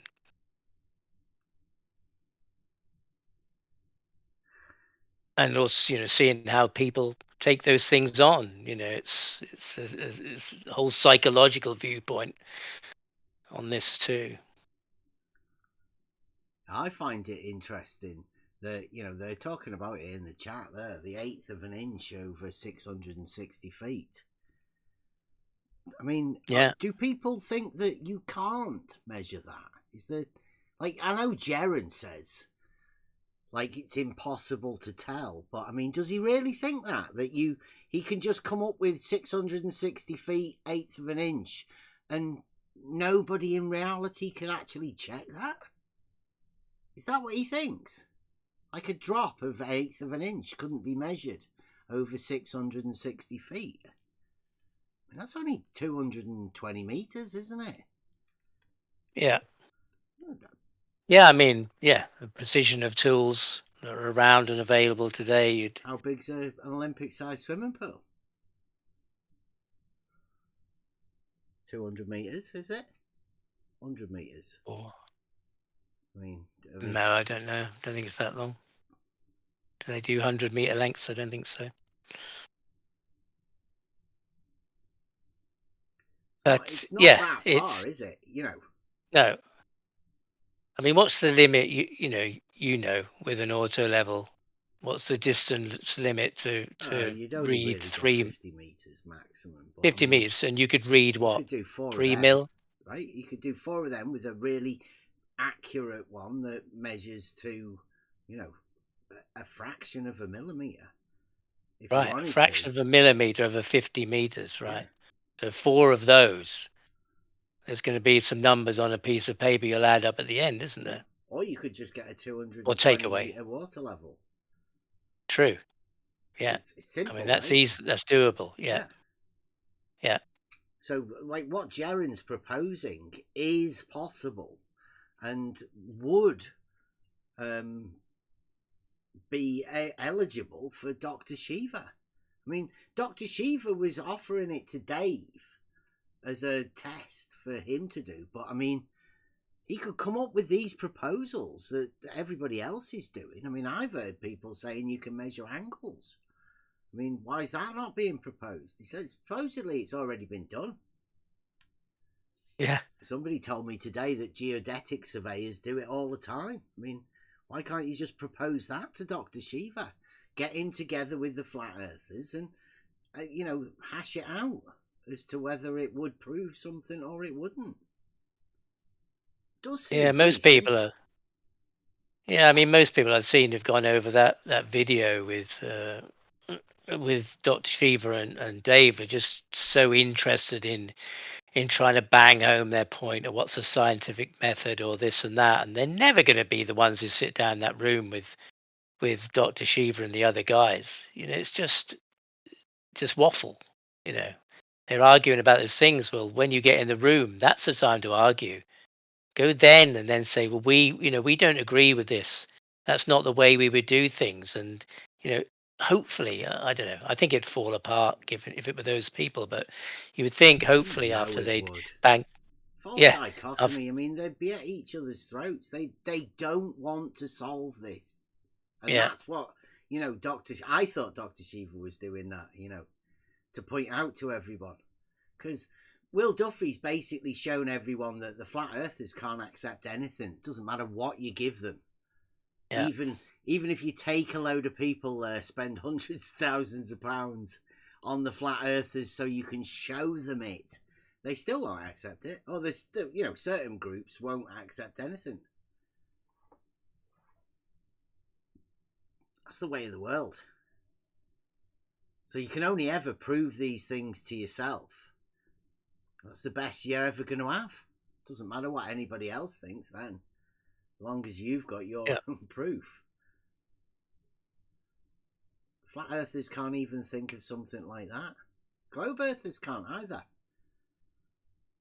No, I mean, I immediately thought when I listened to it, and Dave has got aeroplanes and trying to drop a tape measure from 10,000 feet, and, ridiculous things, or a gyro turned on its side, and I just thought they're just crazy, complex things. There has to be a much simpler, and that's what Dr. Shiva is saying, something that could be repeated and a practical test, getting down to the simple things. There are, measure a Home Depot, 2 Home Depots. I mean, it's there at Bedford, isn't it? That's that would be an ideal scenario. And we are close enough. I'm a few at miles the Bedford away, levels. right? It's still get there. An obvious place, and historic. So what would be more meaningful than that? To put this story to bed. Yeah. Not sitting in a dinghy on a misty morning with a telescope, saying, I can't see it, or I can see it. But I mean, I have been sat there. I've been sat on that canal in a dinghy thinking, what are they doing? What are these flat earthers doing here? What's the purpose? They didn't seem to know. They were all interested in looking at the other end. Yeah, because looking through a telescope is, what does that do? It bears no relation to any other place along there. It's just looking through a telescope. Yeah, we know the canal is level. Like at one end, there's a vertical measuring rod where the guy keeps an adjustment on the levels, keeps an eye on it, so he knows whether to take a bit of water out of the river and all of that sort of stuff. Yeah. So it doesn't flood everything, and like the rest of it doesn't need a vertical measurement thing on it. Yeah, most people I've been talking to, or they've been talking at me, have said they have a conclusion already about what it's going to be, what the results are going to be, and say what's already been done. There's no need to go there and do it, but obviously there is a need. Otherwise, there wouldn't be these questions. I mean, is it that difficult? Is it to find an answer? But maybe it is. Maybe it is.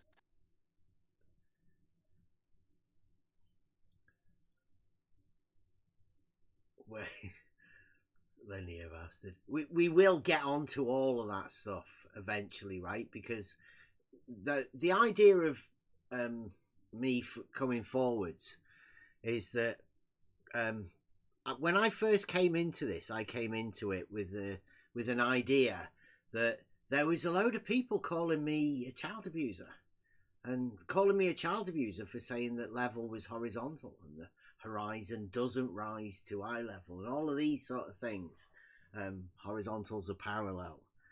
Now, they chose to bring me into the arena by, you know, having a really weird, strange reaction, and then called me a flat earther. So they made me into a flat earther, which obviously then made everything I say into flat earth for some reason, but only on the word of a group of people. It was completely false. Anybody who's been with us since the beginning, they'll know that I've always said the Earth's not flat. It's a ridiculous statement to make. But obviously, flat earthers get really offended at it. So at the beginning, I was, you know, trying to fit in. And, you know, anytime anybody called me a flat earther, I'd say I'm not a flat earther because the Earth's not flat. I would be honest with it. But it seems like there's a group of people that have generated this arena and generated this thing into something that it isn't. Now, Fight the Flat Earth said he would call social services for my child. And obviously, because he was autistic, I didn't want to get involved in that. Fight the Flat Earth is a big YouTuber, right? He had a lot of backing behind him. He had an army of people.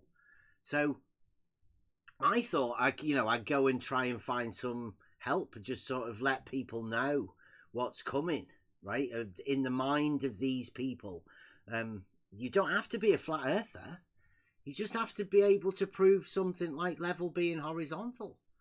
And if you know that in reality, like there's loads of people that do, but say it to the wrong person, then all sorts of stuff can happen.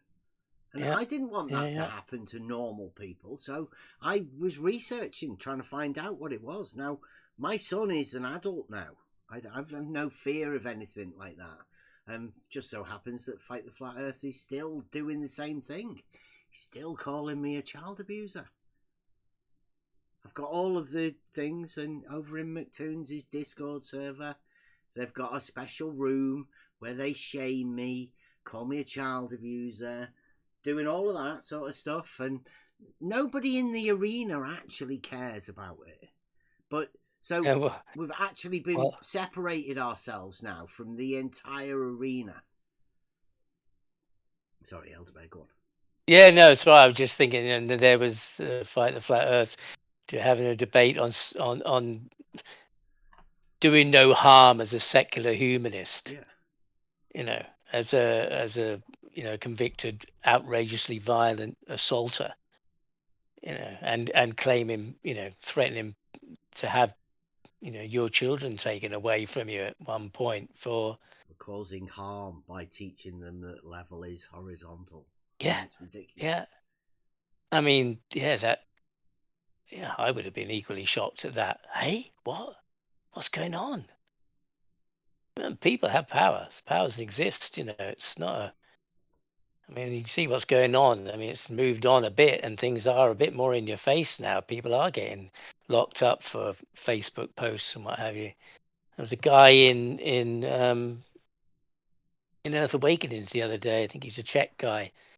Was talking about. I think there was some comments made about a group of people within this arena that they were Nazis or they were anti-Jewish or whatever. And he said, in my country, you can get 10 years for this, 10 years in prison if somebody lays this kind of accusation on you. But to UK as well. And things are happening like that. People are getting 30 months in prison for what might just be somebody's put a silly post on Facebook. It doesn't have to be. I've been told by these people that Flat Earth isn't a protected group, so you can literally, it's a get out of jail free card. You can take anyone from those groups and put them in Flat Earth and do whatever you want to them. Yeah, it's a special thing. I mean, I tried to tell the flat earthers that, right? But they don't listen. They don't care. Yeah. That they are I mean, becoming we're the not. butt of all of the things, and people can just choose to call you a flat earther and then do whatever they want. Yeah, I mean, we're not a protected minority. I'm definitely not whinging. Yeah. Definitely not moaning about these people and going, "Oh, pity me." Definitely not. Bev's not doing that either. I'm not doing that. Just no, showing, I'm not even a flat earther. No, but just showing, what happens if you were to ask a question that, cannot be answered or must not be answered. Then, they'll cut you off, and no big deal in the grand scheme of things, really. But there are some really nasty people about in this arena, I must say. Well, we were talking about it earlier, weren't we? This Troll Team 6. Yeah. That's been. I mean, some get away with it. It's funny because it seems like the leaders, there's faces, and they kind of tend to be the folks like QE or Oakley or Flatsoid or Jaren, Whitsit, key people. But there are some people, who seem to just fly under the radar, like Adam Meakin. What a scrote. He's done some really nasty stuff to people, and push some nasty little agendas and gets people pushed out and banned and stuff. And he never is put up as a leader. He's not focused on, but he can be a nasty piece of work. So there are people like that who seem to fly under the radar and people don't notice. Yeah, so this is going to be a completely different change where there's a lot more philosophical outlooks on it, because I mean, 'tis globe. I mean, there's no need to sort anything out about that. Let's deal with what is. Microphone gate. Well, has he caught a disease from his microphones? Yeah. He's gone through some microphones in the last 2 or 3 weeks. 1, 2. I mean, he's perfectly got that Rode one he's got is perfectly good enough. Sounds great, but he's obviously seen some people he admires who've got some bigger microphones that he has. I don't know, maybe 1,500 quid's worth he's spent on microphones. Crazy. And still hasn't got the one he's happy with. Stephen Jarvis. I mean, why do you think, Stephen Jarvis, that people deserve to be laughed at? I mean, I don't get that. Misguided, yeah. Misunderstood, whatever. I don't see why you have to laugh at people. It's like, I don't know. It's like Brenda came round before and she's trying to antagonise people. And that's not a very constructive way to engage in conversation at all. It's like the exact opposite. Yeah, I mean, it's often what happens, isn't it? Somebody appears, distracts something that's going on, some certain topics of conversation. Exactly like the music over the top of you speaking last night. What's that for?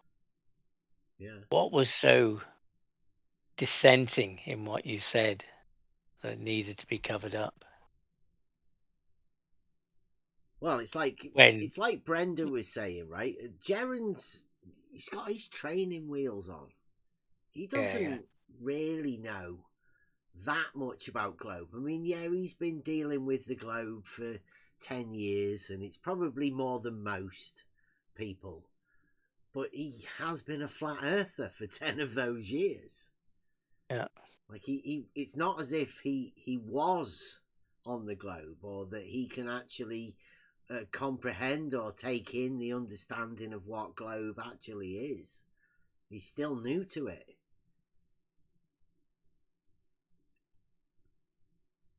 But it sounds like he doesn't even want to get the idea of a geometric. And now I think that is because geometry is a logical structure, and probably the most perfect logic there is. So if you can build arguments in that way, then you would gain proof. So I can't see why, other than the fact that, not being able to do logic. Sorry, go on. Yeah, but in order to explain or talk about the globe effectively, now that he's on this side of the fence. But do you think you can do that, right? Do you think you can have 10 years of false reasoning and then all of a sudden gain a logical structure back again? I wouldn't start with geometry at this point. Could you make that leap, Robert? Do you think you could make a leap to be a flat earther in 8 weeks? What you start with is you now go to places where you can speak to aerospace engineers, right? Engineers, astronauts. You go and do launches. What you do is you study. No. You study Einsteinian physics. You study Newtonian physics. That's what you do. You study Kepler's laws. That's something that's you look good at for images, you, right? Because that's where you're coming from. But Jaron, that's Jaron where has you been start. 10 years of an illogical flat earther. He thought for 10 years, like his reasoning process equaled flat earth. No. But you what you do, you break him away from ground things. Yeah, but what I'm trying to say, there's no more is ground in the things. heart The of ground what he is was over. doing, there must have been a fallacious reasoning. Okay. He concluded that the Earth was flat for 10 years. Check this out. Now the sun does not change angular size in any significant way from day to day. So that is where you start him. Now he can understand you're on a sphere, right? 24-hour sun, Antarctica, boom. Now you tilt means sphere. 23 degrees. The equator. Of course it is. The sun does not change any reasonable significant size from day to day. That is specifically entailment of the sphere. That will never happen in any other environment except an environment where the sun is manipulated over your head inch by inch. There has to be a God hand that's keeping that sun the size as it moves over your head. The flat earthers do that, don't they? They measure an angle and say, therefore, flat Earth. So if you got it has nothing to do with angles. Going with the flat earthers now. Just to persuade Jaron that the angle isn't flat Earth. No. The angular size of the sun. That's what we're talking about. It's just the size not of an angle, though, isn't it? Right. It's the angular size of the sun, meaning when something moves closer to you, it gets bigger. When something moves away from you, it gets smaller. Right? The sun does not do that. It does not. That can only happen if you are turning on an axis and that object is not moving. Nothing to do with measuring straight lines, tangent lines, and none of those things, and linear distances. None of that. It's just a specific behavior of the sun tells you you're on a spherical object turning on its axis. Done. Do you think Brenda, done. Do we need to bring Brenda back in to verify this is? Also the eclipse, the moon, the lunar eclipse, the solar eclipse. You see the curve blocking the moon, right? That is the Earth, right? That is the places where you get him to begin the process. Not talking about angles and straight lines and elevation angles. That is baby stuff now. We're using, as a matter of fact, we're using seismographs to pluck out the center of the planet. But you think Jaron can just gain all of this globe knowledge? Like, but I'm just telling you. If you got like a bag of it or something, you can just hand it to No. him. I'm just giving you places to start. Welcome to the globe package, Jaron. Here's your globe info, Sure. and bang, No, off no, you go. I mean, no, I'm just giving you places to begin. T-shirt, here's chocolate. That's here's it. your 1/8 of an inch. Sorry, we're going to have to adjust that. It's not the 1/8 of an inch. Brenda's taking it away. He's going to give you a sagitta measurement, probably a quarter of Listen it. up. You guys are still talking about 32th. these things. Well, listen, Sorry, we we've literally downgraded have. your 1/8 to a 32th. We literally have. It's not as far away as it was before. We literally have a part of the EROS program that maps the Earth. It's going around at a polar orbit, right? It's using altimeters in combination with microwave and thermal imaging, mapping the entire inch of the planet. These things are where we are now. We're not measuring with rulers and tape measures. And have you ever done any of that? Robert, what's more? What do you think is more accurate, first principle measurements or thermal imaging? Thermal imaging is more accurate. Wow. Microwave imaging more accurate. 100%. First principle measurement. Oh, okay. Yeah. First principle, that's garbage. That's good. First principle, that you know what you're trying to do with first principle?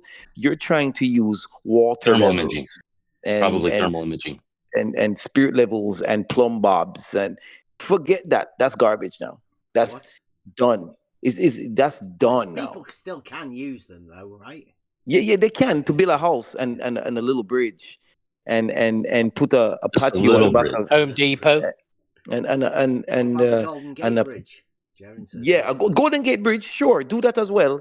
A larger bridge, a tunnel underneath the water. Tower. No problem. Leave that up to you. No, Rad. Yeah. Do those things. Those things are for construction garbage. We're talking about using sophisticated equipment like spectrometers. Sophisticated interferometry. Right? You always want to involve sophistry. Wavelength displacement to detect the turning of the Earth on its axes. Gyroscopes. These things are what humans are doing now. We're not. Nobody's more excited for the globe than Rob. Yeah, engineers are digging dirt. Rob, you should go. Duracell buddy. You should do that. Look, you see that picture I have there? That picture was taken by the Terra probe at 300 miles above the altitude using a regular camera. 300 miles above the altitude. Right? 100 miles in altitude, 400 miles up in altitude. I said 400 miles up in altitude with a regular camera snapping the picture of the Earth. And it waited until it was orbiting the Earth. And when it got to where the United States was visible, that's when it took the picture, because the US is the best, right? Perfect. Make America great again. That's right. This is where we are now in our history, guys. Come off of the dirt. The dirt is nonsense now. That's garbage, man. But dirt is pretty. Yeah, I mean, dirt is a pretty important. Yeah, it's important for agriculture. It's important for agriculture and stuff like that. And little agricultural things. Yeah, agriculture and habitating now. You know, we can build some roads and some bridges, and now we're talking about deep space exploration. Now that's where we are. And by the way, in order to get off of this ground, we need to know Newtonian mechanics inside and out, so we can put rockets in space. Do you think you need to know first principles to get off the ground? Do you think you need to understand? That's already built in. I tell you what. That's already built in. That's like the first. That's like the basic subroutine of the. It's like ones and zeros in the computer. That's like the machine language. That's the machine language. We're no longer writing code in machine language. We literally have 5th generation code that's manipulating that now. Yeah, we're done with machines. We are done manipulating that, guys, ourselves. We're no longer looking at ones and zeros. The manufacturers of the chips, they do that, but once they put that in the box, we as software engineers don't interact with that. We're using that now. Whoa. Don't dox yourself. Don't dox yourself by telling people what you do as a job, please. Don't do that. Well, I'm software engineer. You can look it up. Oh my God, you did it again. There's gazillions of There's no those. stopping it. I apologize. There's gazillions of software engineers out there. So. Really?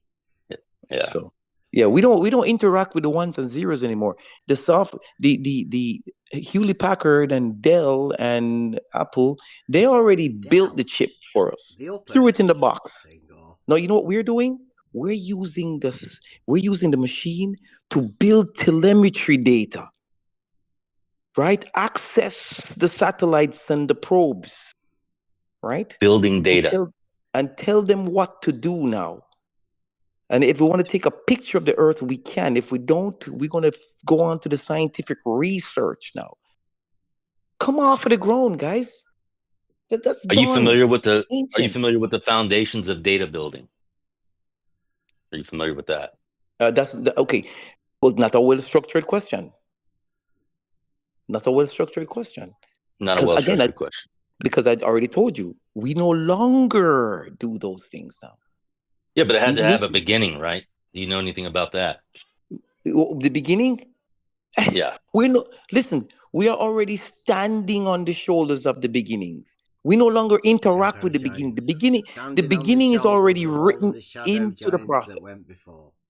That's right. The beginnings are already built in and programmed into the system. So now we are on top of that, building large data models, large language models, large data sets now. And we are literally manipulating how spacecrafts behave in space now. That's where we are. Stop telling Jaren to go use tape measures and plumb bobs. Is that technically considered data manipulation if you do that? Is that considered data manipulation? What's considered data manipulation? When you manipulate aircraft, spacecraft, or whatever it is, craft. Another unstructured question, not a properly structured question. That's two in a row. It's data manipulation. When you say data manipulation, you're saying, "Oh, you're manipulating the data." That doesn't mean. No. Well, I don't know. Don't put. How much did you pay for this bot? Yeah. Yeah, these questions are not well structured questions. Let me tell you. You know what the question? One in 24/7 called Winter. Apparently, is this kind of like this AI you can talk to, but he kind of concedes every now and then, or sounds like agrees with you. Yeah, sounds like a real. But like, they're all convinced. You're asking me questions like these questions. They don't make guys.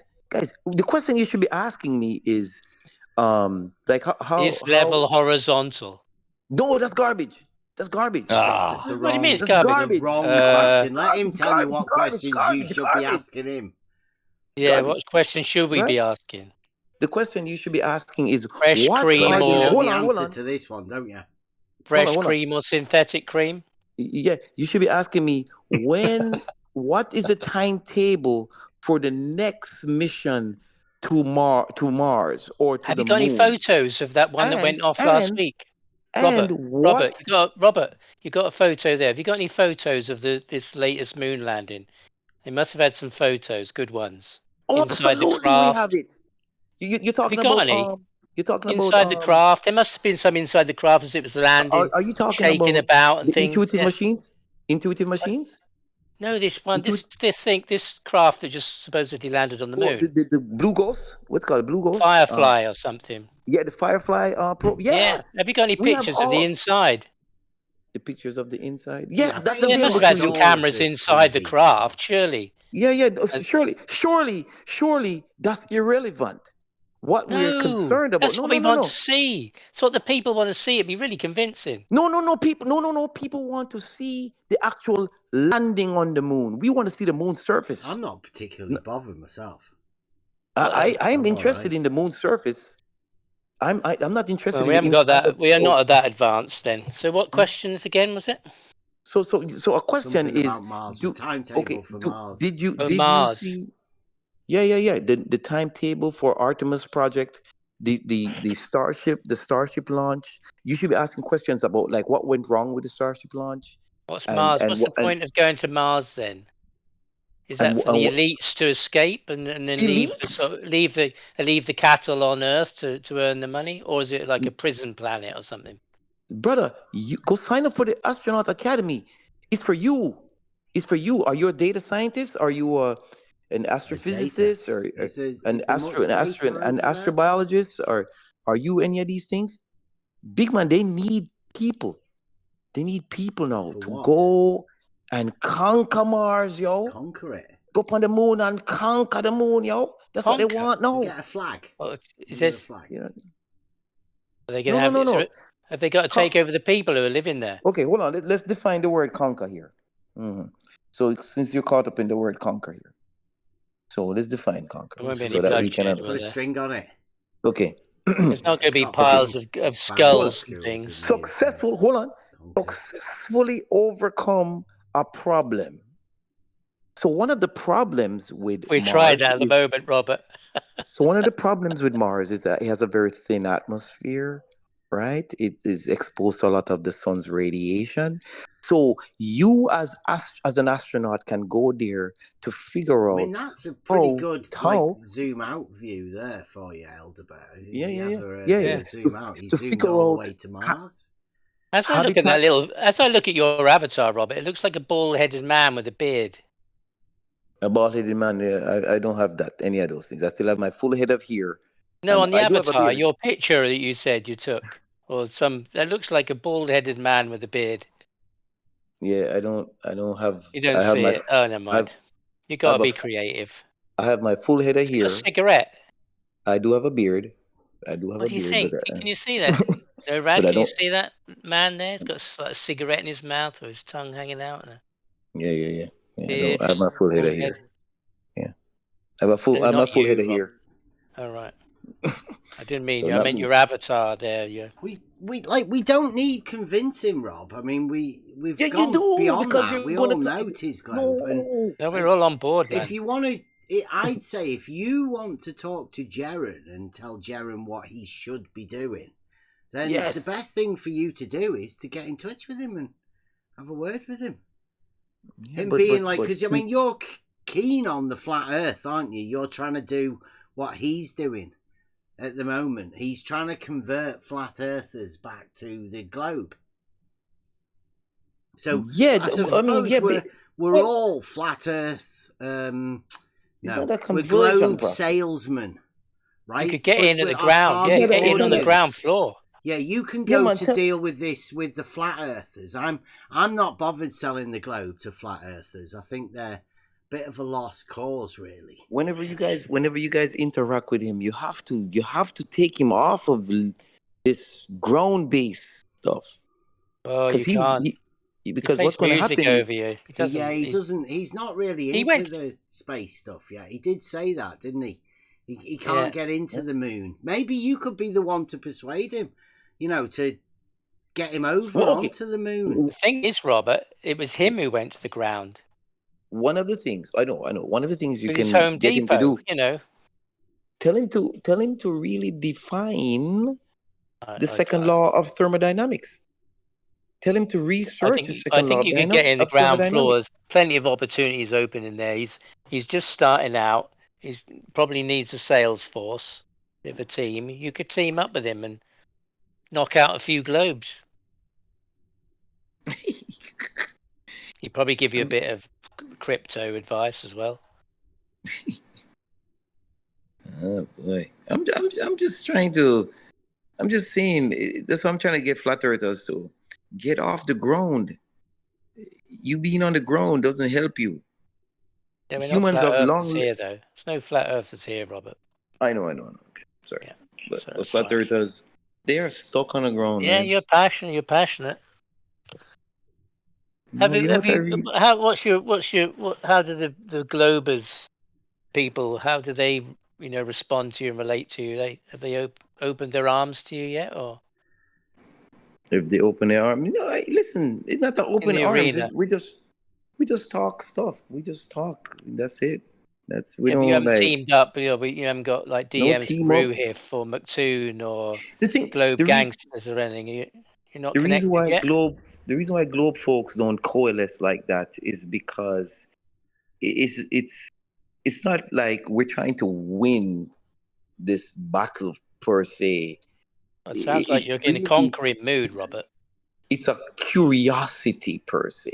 It's more of a like why would people think this way? Why would they be stuck on the ground in this way? This is what puzzles us, and it's fascinating. But you don't put the ground as flat Earth, do you? I mean, we have the ground on the globe as well, don't we? I mean, to be grounded means to be, Earth-centered, right? The Earth is the ground is just for living on. Yeah, we but don't care about. If you are said to be grounded, it means you have a base, you have a being, don't you? Yeah, it's just for existing on. So it's not a bad thing, is it? Like we don't need to get away from it. I'd say we need to get closer to it. The ground? No, we need to get away from it. More grounded, yeah. No, we need to get away from the ground. No, I think we need to get our heads out of the clouds and become more grounded. What? Okay, all right. So you must be playing right now. No, We have to get there because guess what? I'm going to give you one good reason why we need to keep our heads up there. The Earth is there's a thing called an asteroid belt, and they're tracking all of these objects, as much of them as possible, to see which ones come close to the Earth or is possibly going to hit the Earth. Oh, it's a fear-based system. So this the reason why we need to come off the ground is because if one of those guys line us up, we won't be able to stop it, right? But guess what? If we are colonized Mars or colonize the moon, or if they're able to exist in a habitat that's in deep space, we really don't care. Does that make sense? No. We don't care because there's nothing we could do to stop this very large planet-killing rock. You're not a Mormon, are you, Robert? No. All right. Okay. They've got their own little planet somewhere waiting for them, so you could head there. It's obviously, Elon Musk is obviously not, because he's going to Mars, but you need to go to Kolob. No, I'm beyond that. Where I am right now is that when I die, I'm going to heaven. That's where I am. I'm not going to no planet to live in my. No. This is just for existing in God's universe. We have to protect ourselves. But once we die, we're going to the pearly gates.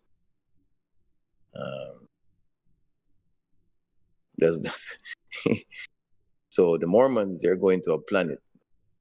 Yeah, they got their own planet, a special one, of their own. So maybe they've got some mission to go and find that and conquer it. Just to be welcomed by somehow, maybe a welcoming committee there. Yep. Well, that's how they are. Should we have a leaderboard, Robert? Should we have a leaderboard for the Globe Salesman of the Year Award? I know we're 3 months in. It's not the sales of the Globe. It's the sales of science, getting into science. That's the sales. You don't need to sell science. I mean, just the acquisition of knowledge should be coming to everybody individually. Only 20% of the population is in science, technology, and engineering and math. Only 20%. That's nothing. The rest that means 80% of the population does not deal with these. That's bad. No wonder we're so slow to progress. I think I've got the biggest market for the glomies. I can sell them globes, no problem.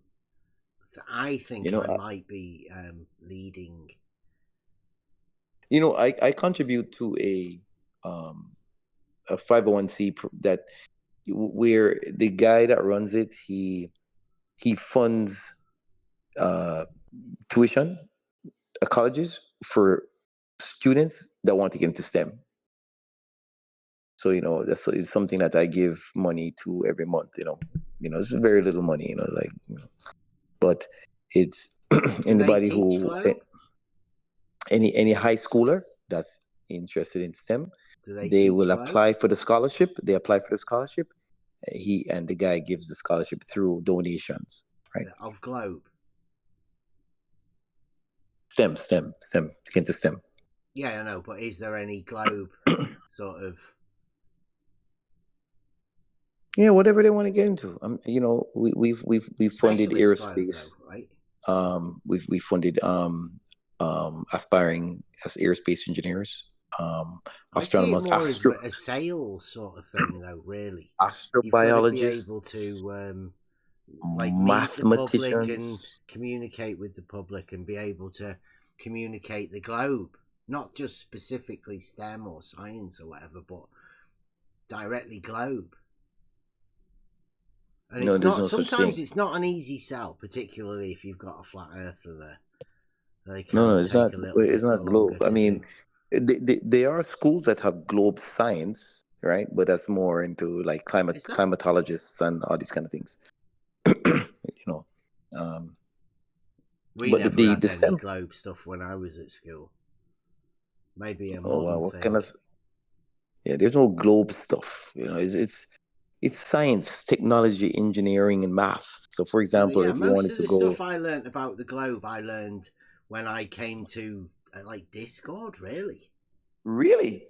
What? Yeah. Hold on. All the stuff I just told you about when I was on my monologue there, that is stuff I learned physics. And of course, I'm an enthusiast in science and research. I go to STEM and all stuff like that. You didn't particularly say anything about the globe. I mean, you don't associate STEM with globe. I mean, if it, of course, other than hold on. globe. Seriously, are you talking? Are you saying somebody that's in aerospace engineering is not dealing with the fact that the Earth is a sphere and has gravity? Well, we know it's not a sphere, so. Right? The Earth is a sphere and it has gravity. It has gravity, which you have to get off of the ground. And by the way, the folks that like build satellites, these probes, there's polar orbiting satellites, NOAA, POES, EROS programs, the MIDAS programs. Those people, they build these probes that go around the Earth. Check it out. Around the Earth, right? To measure climate, to measure changes in the Earth environment, right? To map the oceans, oceanographers. That's in STEM, right? So all of these things are going around, right? So already when you're building a satellite to go around, you are already understanding that the Earth is a spherical object. With one word, why is that? Around, right? If the Earth was flat, you don't go around it. You don't orbit it if it's flat, right? You don't. Okay, hold about the scientists that build the solar arrays and solar probes like the Parker probe. India just sent up their own. How about those guys? So guess what? They have to know Kepler's laws. They have to know Newtonian mechanics. They have to know all of these real technical stuff in gravitational acceleration and all this in order for them to get to the sun, right? Can they just use the words like you're doing as well, though? right? But what I'm saying is, without actually knowing it, just these. I know what these things are. repeating Why the- would I mention them if I don't know what I'm going on? I don't know. I may not know the details, like the intricacies, because I'm not inside of these. But I have a nice summary, a nice idea, right? That I can communicate it in some way, shape, or form to encourage young people to go into it. But yeah, but when nobody's here a young person and nobody listening in is a young person. You're Right. spending a lot of time on Discord. You could be doing something a little bit more worthwhile, I think, with your time. If you think this is a valuable work. I mean, I don't know what you're doing hanging about on Discord trying to convince some flat earthers to become, nuclear science physicists or something. I don't think it's going to happen. No. Well, the mission is. I mean, half of them can't even get their ass out of a chair. I know, but the mission is Probably drunk. And drunk, yeah. Mostly about 50s, 60s. It's not a. In the there are a lot. We talk about, this is. There are a lot of sick, middle-aged ill people, medicated people, disabled people. I think that's not to put them down, but there are a lot of people who are involved in this. Who, it's company really. They're engaged in a community of people because they're confined to their house, or they've got medical problems, or they're unemployed or whatever. So it serves as a social function for that, I guess. Gives them some meaning to their life. But I think there's a lot of people here who's going to be getting up and teaching children anything, or becoming nuclear physicists or computer programmers, or anything like that. And certainly no experts. So, and most of the people, pretty much all the people that I've spoken to have never done anything that they say proves one thing or another. The dude in the thingy chat for us, please.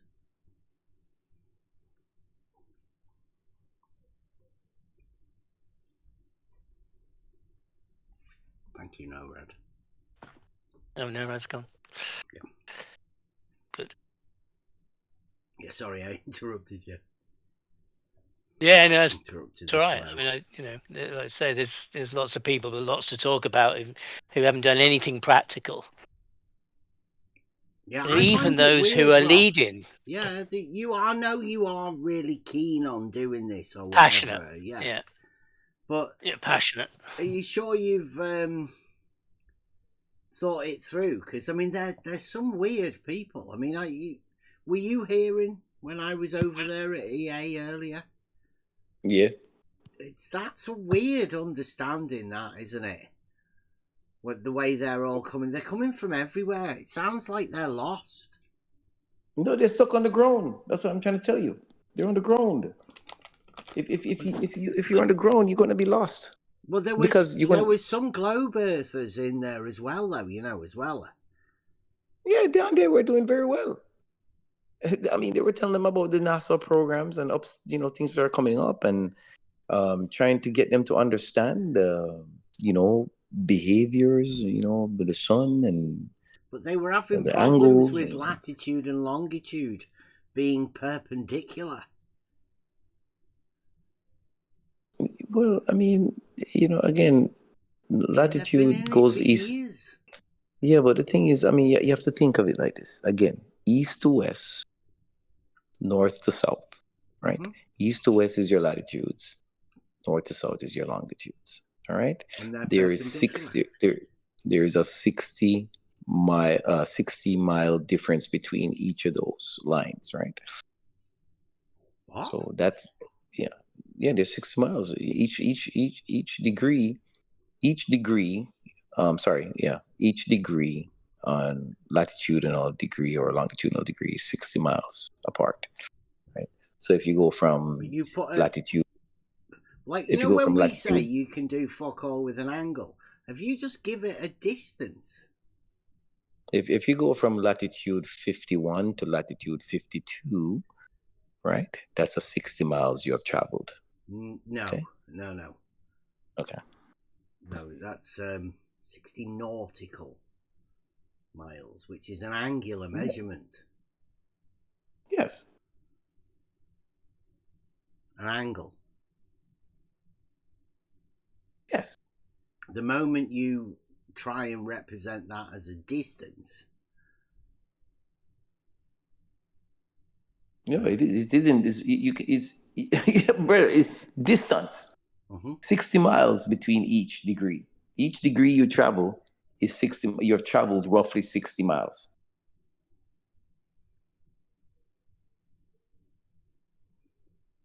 All right. You traveled roughly 60 miles. Are you ready for this? Go ahead. I think we sent a guy called Flat Earth Math a little bit mental when we went over this.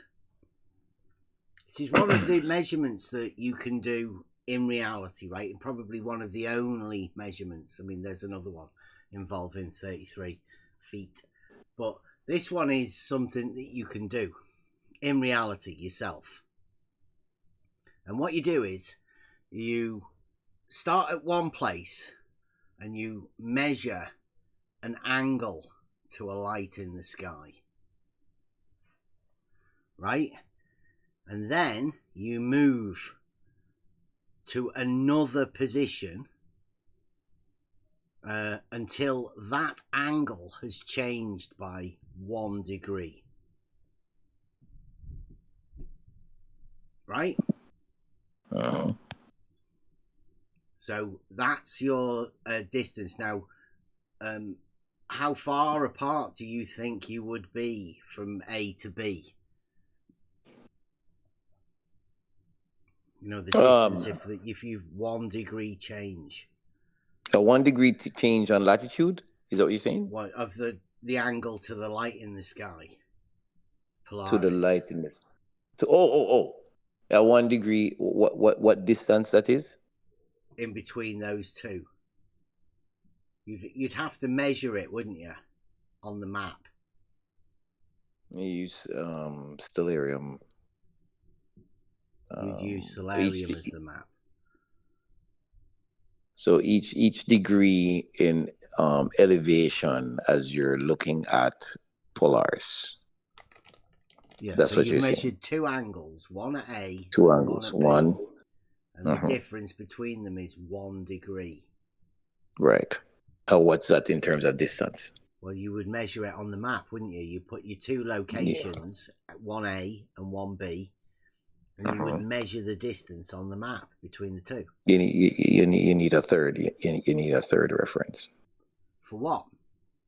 Yeah, you need a second reference in order to measure that. You've got 2. You've got 2 angles. So if you have 2 locations.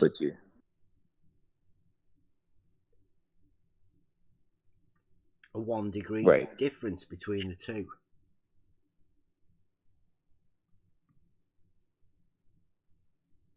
And I'm not sure. How far is that?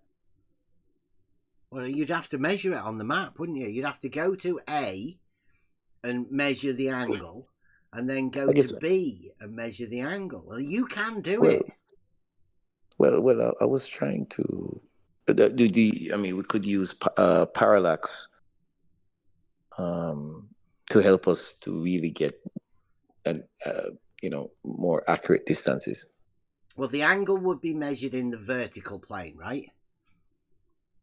At both A and B, because that's how you would measure an angle. Yeah, but if you want to measure each of those degrees, the distance between each of those degrees, I would say you need a third reference point. No, you just need a map and be able to plot point A and plot point B, and then use the scale of the map to measure the distance between the two. That's simple as that, isn't it? Yeah, if those measurements are already on the map, yeah, you could. I mean, some of these maps are done to scale, right? And do you know the distance between a 1 degree change of an angle measured to Polaris? It depends on the map you're using. I mean, Really? what is the scale? What are the scales? What are the scales? Doesn't matter what the scale What is. what Do you know, what is what do you is know scale anything to? about the distance between those 2 points? So if there's a 1 degree angle change, What's the scale has there, that nobody you're told you that in working this with on the map? arena? Do you want me to tell you? What was the scale on the map that you were working on? Each like 2 inches is 1,000 miles, for example. 2 inches Right. to 1,000 miles. Right. That is the scale. What scale was on that map I that don't you're think looking there's at? many scales that start with a 2.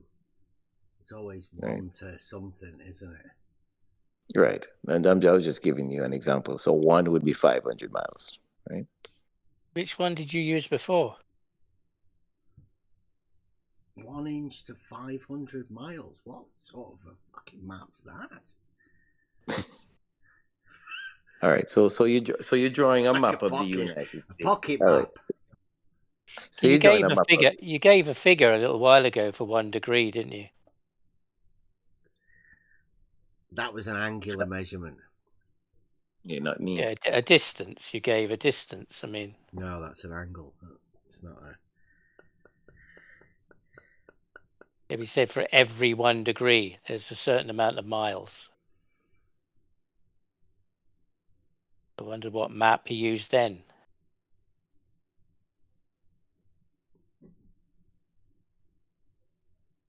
Going off to find one, I think.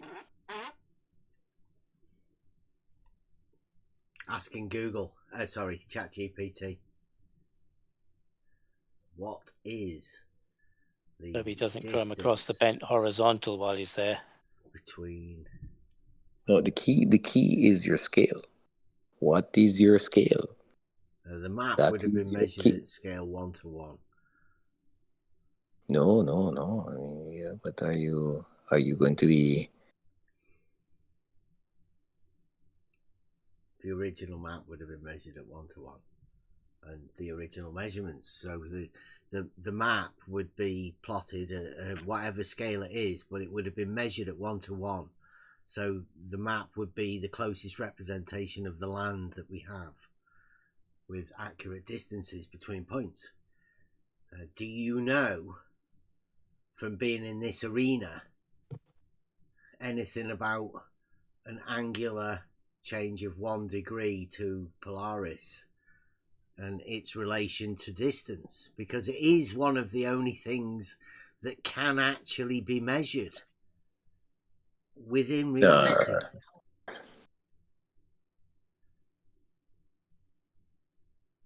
Many things can be measured I don't know with a many degree of people accuracy. that have actually done it, to be honest. It's just one of those things that gets spoken of within, these rooms.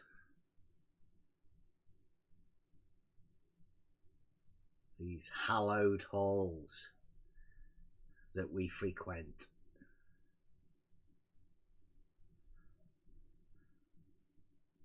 Have you never heard of 69? I bet you've heard of 69. I think it's 69.1 or something, really. Well, yeah, that's a degree of change. No, the degree is the degree of change. A degree of 69 change miles or 69.1 every miles latitude. is the distance That's what I'm saying. between those Each 1 latitude. degree angle changes.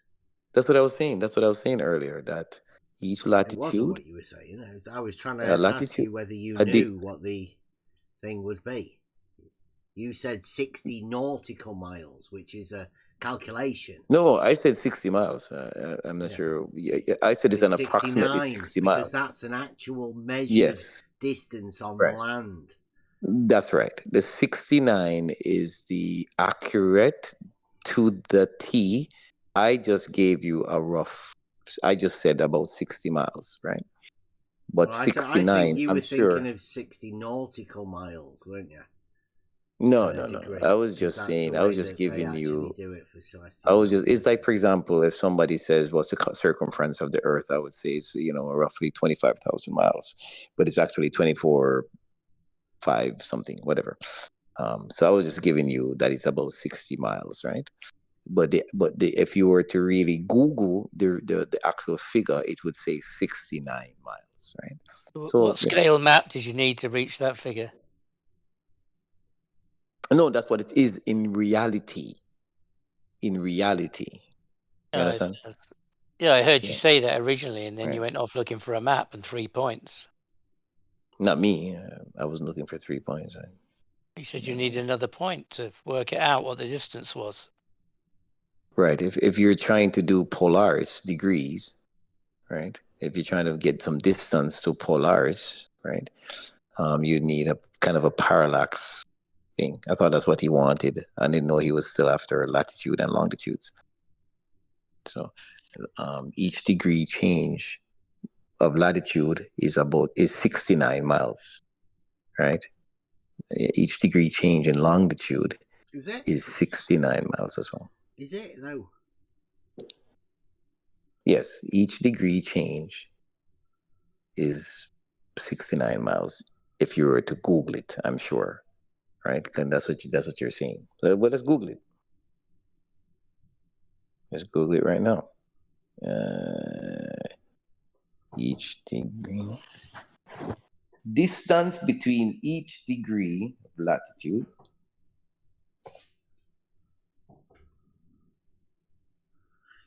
Just check my shadows. Yep. Each degree of latitude is approximately 69 miles, 111 kilometers apart. There you go. That's good. Mm-hmm. So that's an actual measurement that's been done.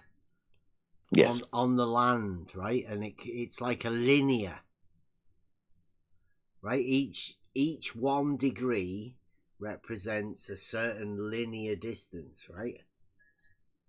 Right. It's a certain amount of miles. Each degree is a certain amount of miles or kilometers, whatever you want.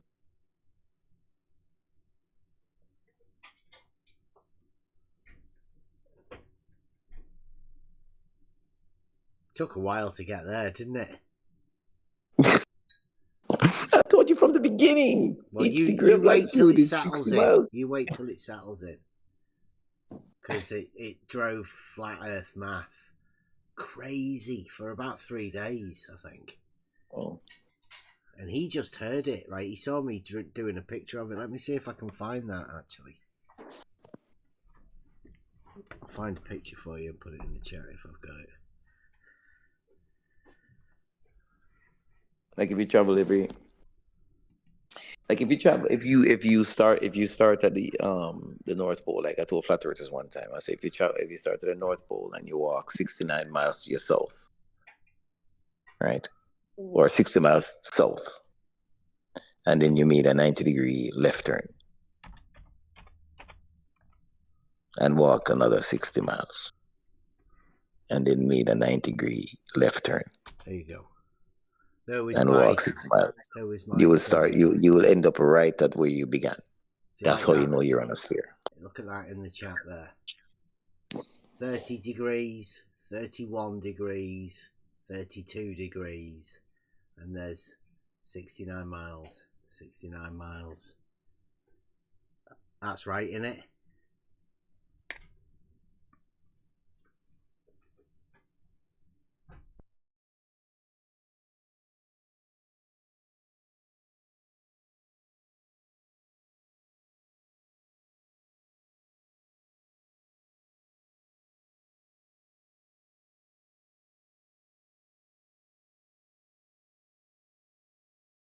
Does that look right?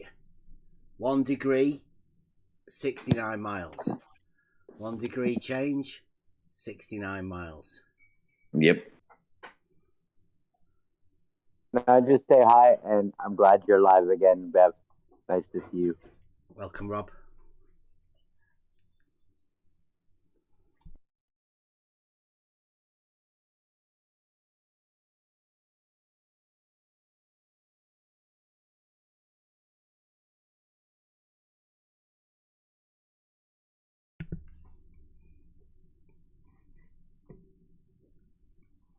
Oh, canal posting as well.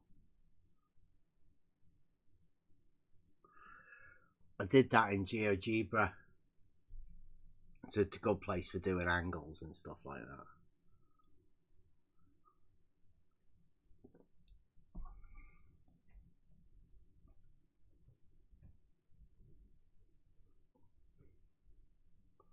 But, I mean, do you know anybody that's ever done that? It's one of those things, isn't it? I mean, I know that I've never actually done it. I'm just taking people's word for it. But I do know how stadia hairs work. And I suppose that could work on a similar sort of principle when you think about it. In a similar sort of way. That's a linear type relationship.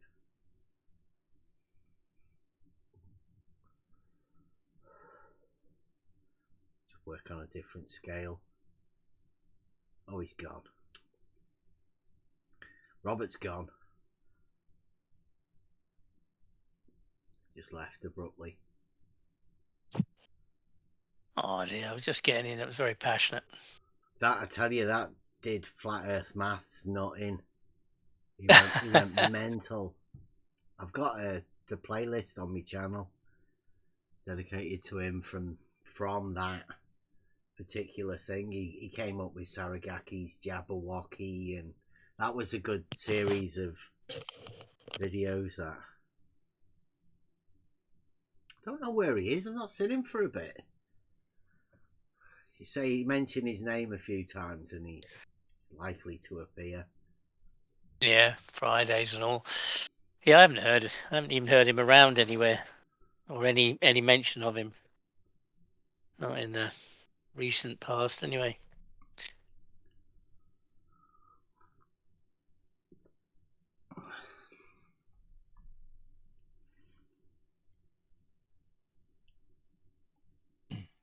We almost had you, Bev. I was about to come in and hammer it home, but he forego first principle measurements again, and so Well, I mean, what are you he gonna does do? have a thermal laser imaging, or Thermal imaging, yes. I mean, that's trump card, isn't it? I mean, how'd you beat that? You stood there with a ruler, and he's got his thermal laser imaging. Right. He'll be back. Yeah. We'll get them to sort this. I mean, this horizontal issue needs sorting. Yeah, it's a bit contentious, isn't it? Well, for both sides of the fence. Yeah, they've been in this for like 10 years. Yeah, that's one of the things when I first came in and heard those things and thought, God, that must have been done by now. Surely. Yeah, almost exactly 10 years. Oh. Rob's got a I ain't going joining date. anywhere. He knows. Almost exactly like Rob knows. He's ordered the cake. In all of this, Rob's probably one of the oldest, but flat earth math is, like he's the oldest. Like he was here before all of it started. 16 years. 12, I think. 12 or 13, he said. Right, But, yeah. I mean, that could have been a couple of years ago when he said that. I don't know. I mean, that's a long time to have been in this arena, to be, still obfuscating what a straight line is. Yeah. Weird.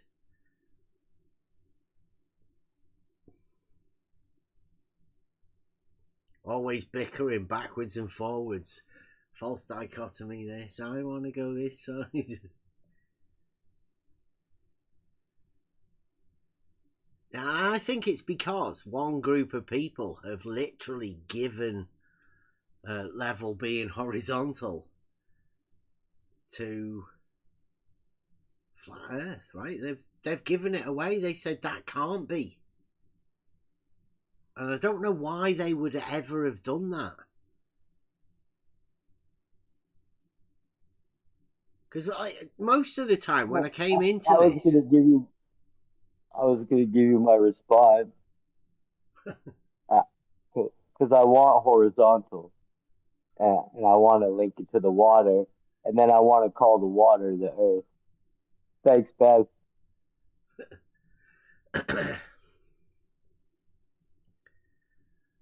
yeah, we were watching Flatside the other day, right? And he was going over some Hebrew scholar, and he was like reeling against him, and they were going over the account of Genesis, and in that they said that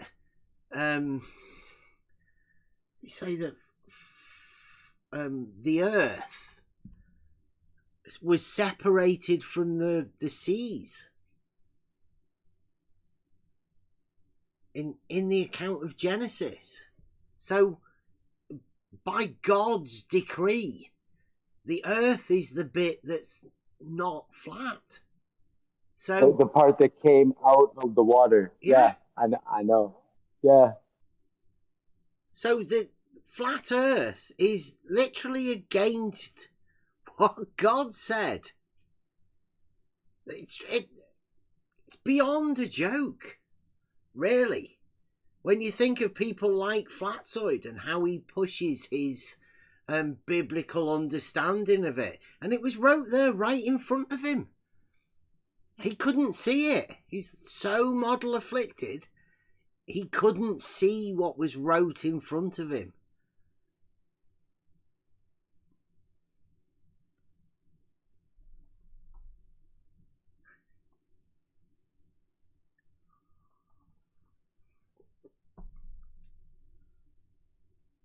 So I think what we're going to be doing. Oh, Dev. It took me a second to get that. I was saying that as a joke, making the water and the dirt together. That was a joke, but you're being serious about Flatsoid actually adhering to that.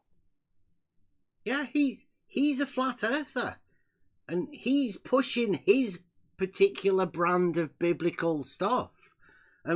What I'm saying is, right, I came in to point out to the flat earthers, right, that the Earth is not flat. Yet there's a group of people that have given level being horizontal to flat Earth. So, although you know that level's horizontal, and you know that the Earth's not flat, this group of people who are completely out of their mind, they're going to call you a flat earther. Then there's another group of flat earthers that take hold of this and say that is flat Earth, which then emboldens this group of people that are out of their mind and given level being horizontal to flat Earth, wanting to reel against the flat earthers that they've generated in their minds. And it's a vicious cycle. That's what the false dichotomy of flat versus spherical does to people.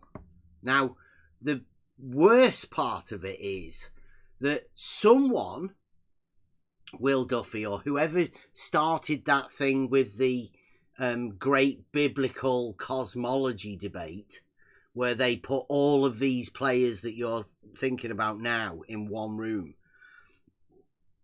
what they're doing is they're putting that very same divisive thing into Christianity, your religion. And what they're doing is they're disrupting what is a religion that's supposed to be built upon understanding and stuff, where there is none. There's no understanding in the false dichotomy debate that we are in at the minute. There's just a load of people accusing other people of things that they haven't done or anything, and then just slandering them. And that's what's being brought into this arena. Slowly, the biblical thing. And people like Flatzoid are using God to cast aspersions and rain judgment down on all of the other people that don't agree with what he imagines it is. Yet, in the very book of Genesis, God separated the earth from the water. And the earth is not flat. It's ridiculous. Because I was in that room in EAE earlier today, and they're just the lost souls. Loads of people who you don't know whether they're coming or going. People are playing games with their minds, and they've sold them this contradiction. Flat Earth is where the earth is not flat. That's a contradiction. And if that's your opening argument, is a contradiction, is it any wonder that they're struggling?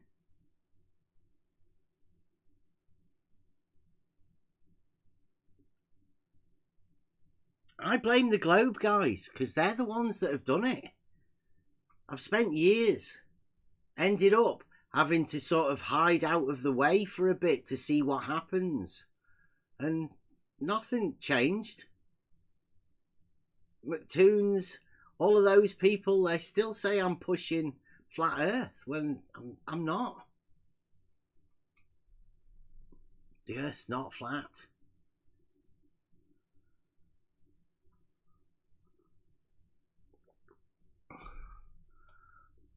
It's Godzilla. I've got proof of globe. You'd be amazed at what you can do with logic. Does some wonderful things.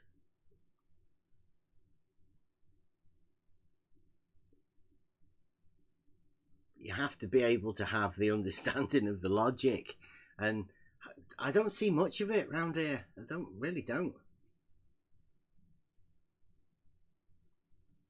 I say around here. It's hard work to be able to communicate, particularly about them. This room here is called the Symposium. Hopefully we'll end up with some reasoned discussion, lively discussion, and we'll make some arguments. I think we have to take the arguments to debate. But it's pretty obvious from what happened with Jaren and him silencing us, playing music over us. It happens over in EA, happens over in 24/7, happens over in FED. You cannot communicate with a certain group of people. And I think that certain group of people are the people that have a false dichotomy, like Brenda showed earlier.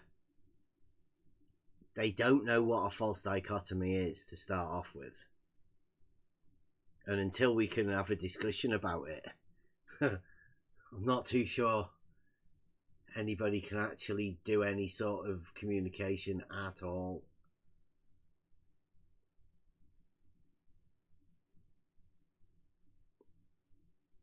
There's loads of people, Flatzoid and Nathan Oakley. I wouldn't mind having a chat with either of them, really. They've both said that flat versus spherical globe is false dichotomy. I want to know why they say that. But what they've done is they've just banned us.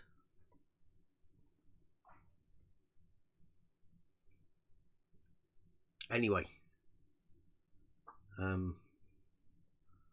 I should have played some music in the middle of all of that sort of stuff, really. What I'm going to be doing is I'm going to be playing some clips of conversations that I've been having, and got a bit of music coming. You've worked on a lot of music recently. Yeah. New tunes come out. Yeah, Buster's going to do one. We're going to do a Buster, world famous Buster versus AI, but I'm guessing it's going to be versus Try Thinking because I'm in control of the AI. I just want to say the longer you keep this going makes me happy because it keeps me out of Earth Awakenings for now. Well, thank you. Were you over there? Did you hear us earlier when we did go over there?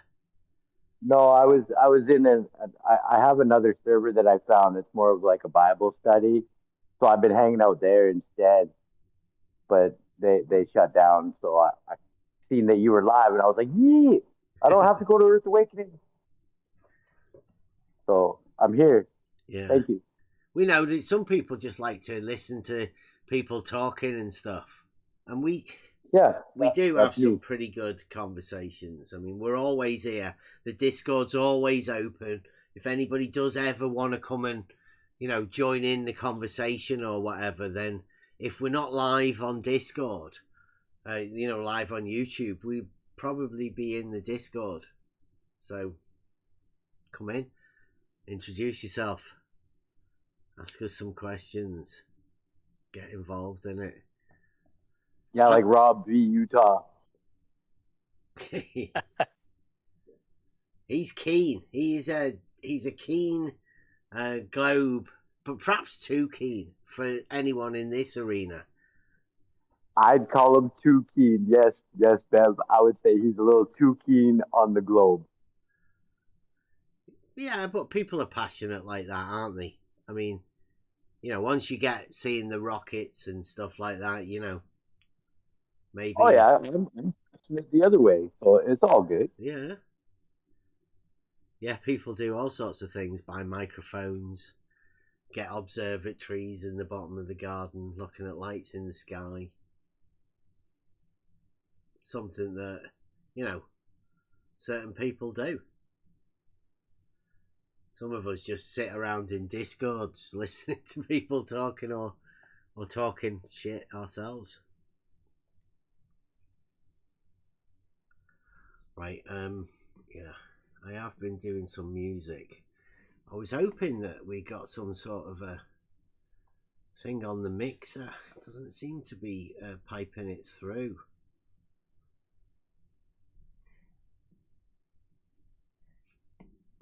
But I guess we could put some. I have been doing some music, but it's all based around the false dichotomy. Because as I see it, there's some simplicity in what we talk about and the logic that we deal with. Our understanding is based through logic and reasoning, and most of the stuff is very, very simple, but you'll be surprised at how many simple things we don't notice because our attention is just not brought to them. And one of these things, particularly in this arena, is this idea of the false dichotomy. Most people have been in this arena for like 10 years or whatever, because you can't really get out of it once you start. It's fascinating. But they've been in it for so long because they can't find a proof. You can't find a proof within it because it's a false dichotomy. It's a trap with no truth. Think about it. And what we are actually talking about is reality. And there's only one of those. So if you can't decide what reality is, it's no good trying to hide in a flat versus globe conversation, because there's no truth there either. There's not going to be proof of flat, and there's not going to be proof of globe for you. You can find proof to falsify things pretty easily. So, are you guys, let me put the thingy back on so you guys can hear it. You can jump in. And this is these guys here have probably listened to this. I'm going to try and run a radio show and a bit of a talking, and I'll go over some clips of things that I've done over time. So we might be live for, during the day quite a lot. I don't know. We might be doing things like this, talking over night time. And like we say, I've got quite a few music projects, and we've got Imaginometry, we've got Globgic, there's loads of stuff that we do have. We've got arguments. We've got all sorts of stuff. And most of that stuff will be coming out bit by bit. But this is a bit of music that I've been making.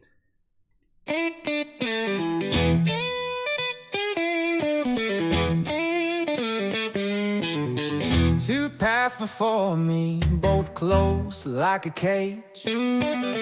Mine split open, trapped in separate rage. No clear answer, just smoke and glaze. What's real, what's fake inside this dance? Swallowed contradictions dressed as truth. Lost in the paradox of twisted roots. Sun circles round but stands still. Reality bends, breaking my will.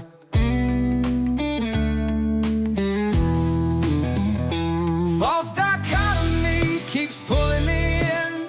Two bad choices, where to begin? Faith rises in shadows cast. Caught in the tide, will it last?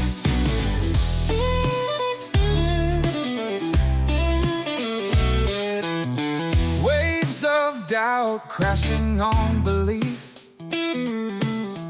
Answers hidden, buried so deep. Light sneaks through cracks in the dark. Ignite the flame with a single spark. Proof in reality whispers soft. Clinging tight before it's lost. Eyes wide open, heart beats fast. Will this struggle ever pass? False dichotomy keeps pulling me in. Two bad choices, where to begin? Faith rises in shadows cast. Caught in the tide, will it last?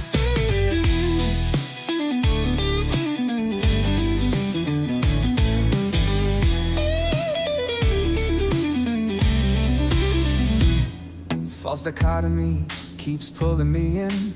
Two bad choices, where to begin? Faith rises in shadows cast. Caught in the tide, will it last? Whoa, will it last? Will it last?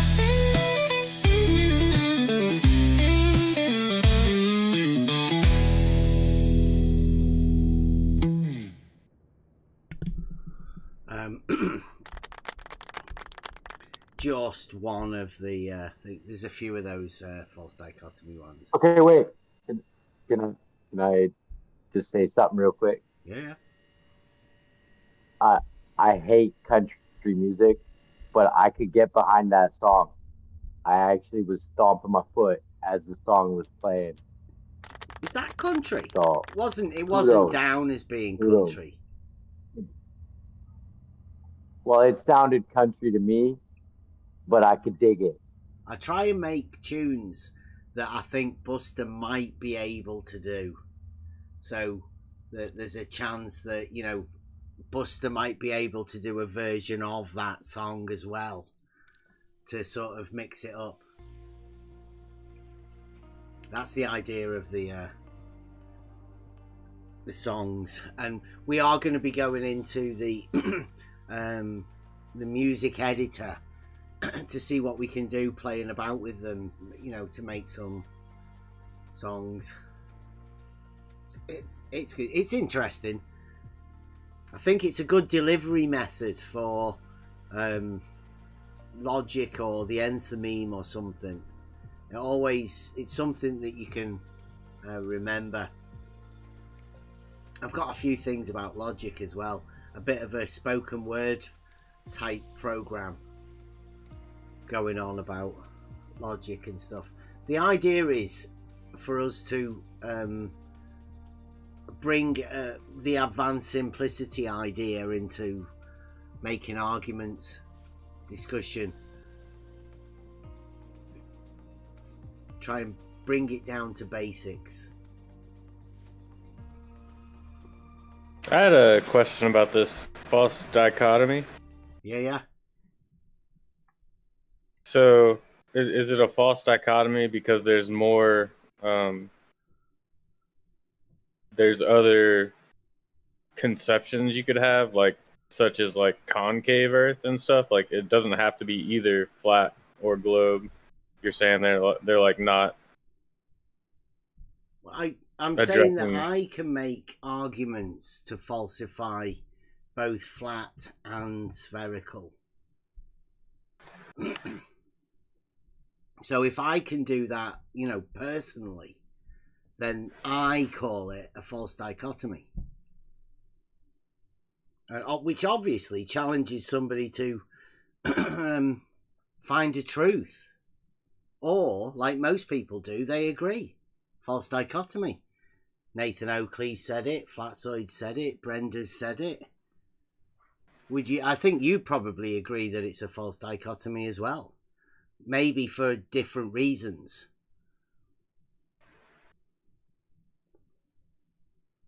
But I would say the main reason it's going to be a false dichotomy is because you can't find a truth. There's no proof.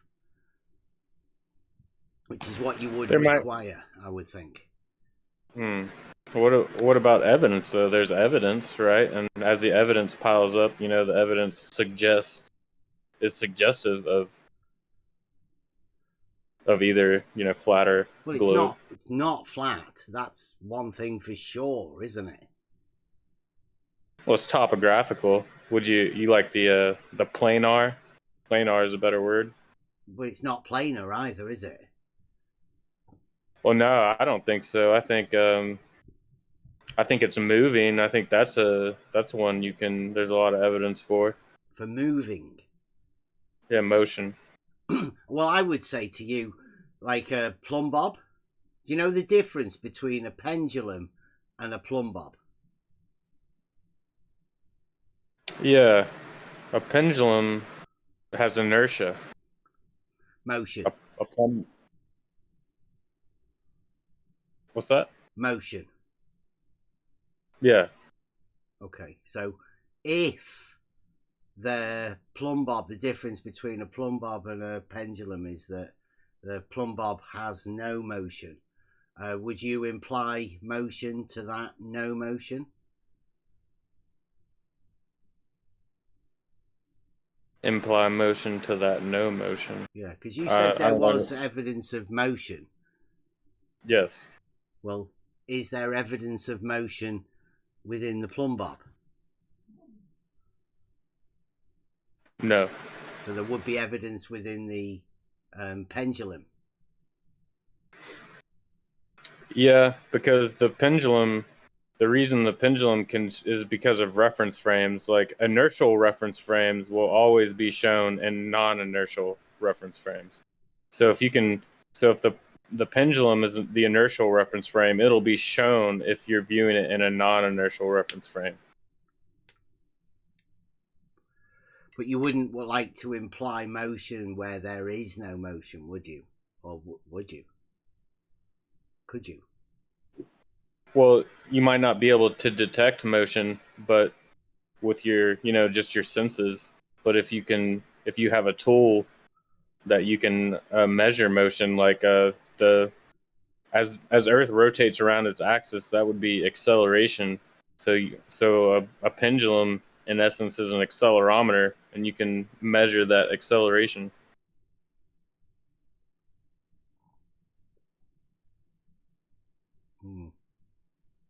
But there is no motion to the plumb bob. That's what separates it from a pendulum. Yeah. So I don't have the ability to imply motion where I know that there has to be no motion. It's like a condition of the plumb, isn't it? And also level. Well, yeah, every horizontal is gained from the vertical. So if you want to get, if you're building something and you want a horizontal line, you get that from the vertical. So you could get that from a plumb bob, or a water level, which also uses the vertical. Uses the equal verticals though. The water level establishes 2 points of equal altitude, which would be equal on the vertical datum.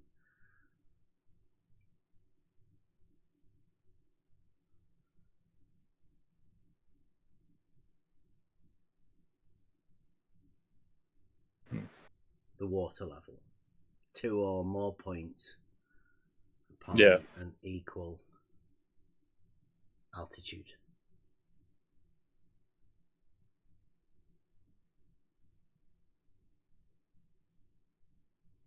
With zero motion, right? At rest. At rest. Well, we can't detect the acceleration of Earth would be below whatever our vestibular senses could detect. Well, zero motion, would be classed as none. No motion.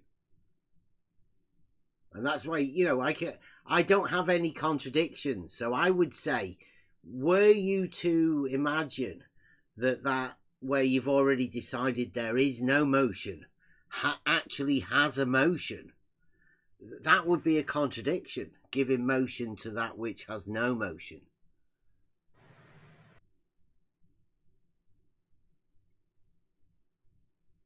Much like flat earthers imply flatness to that which they know is not flat.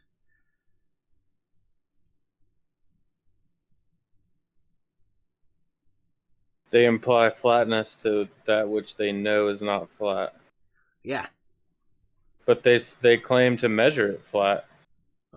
Which is a nonsense statement, isn't it? Since it's measured to be not flat. That's where the measurements would be. So it's contradictory. And that's why most people can't really comprehend, because you can't. The mind isn't equipped to comprehend a contradiction that's given to them. Yeah, well, I mean, I've brought up reciprocal zenith angles to them as, measuring the curvature of Earth, but they say that... is it? I was there when Jesse Kozlowski gave us that. And I came to this arena to talk to Jesse Kozlowski about those sort of things. I see that as a sort of contradiction as well. The reciprocal zenith angles? Yeah, it's a long chain of illogical reasoning that leads you up into a stolen concept proof. It's not a good idea to be using that. So whoever's taught you to use that, they've played a trick on you, really. Well, I mean, nobody really taught me. I just heard about it and I did some research, and I mean, just on the surface, it makes sense to me. You get two zeniths, two verticals, and then there's a set distance between them. And so if you had a horizontal line going through them and the surface that they were on was curved, I mean, obviously they wouldn't be parallel, they'd be diverging. So then you could measure that. What's that? The horizontals. Yeah. What would the horizontals? So let's say you've got 2 points, point A and point B. Yeah. So we've just got 2 points, and we're going to go to each of these 2 points and measure an angle. Yeah. I think the angle is measured as a horizontal crossing both those verticals. So you wouldn't. So yeah, you'd measure angle at the intersection of both of the zeniths and the horizontal. Well, that would be 90. Would it not? The zenith is directly above you, and then the angle from vertical to horizontal would be 90 degrees.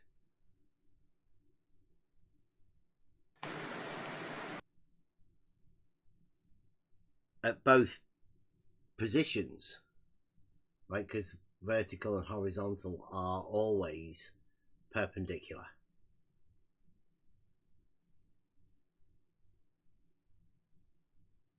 You know, that's what we have in reality, right? Yeah. So what are you imagining? Well, I guess the horizontal line that I'm talking about that's intersecting the 2 zenith angles wouldn't be a horizontal line gotten from each of those zenith angles. It would be it's been a minute since I've looked over the reciprocal zenith angle things. I don't think I'm explaining it correctly. It's difficult to explain once you start down on it, because there's a stolen concept like hidden within it, and it becomes hard to comprehend. And whenever those sort of things start happening, you should be aware that the mind isn't set up to deal with contradictions. Should be a little alarm bell going off somewhere that you may be straying close to a contradiction somewhere. I mean, what I've watched over the last years since I've been in this arena is a lot of salesmen, but they're word salesmen. Their rhetoric is of the salesman thing, and they can try and convince you of certain things through different techniques. Not many of them require you to do much thinking about them. That you just sort of take on information, but it's not really grounded in much. And when you get questioned upon it, then you start really struggling. And the further you go down your education path to find out these questions that get harder and harder to answer, like who is there out there to answer the questions that get really difficult?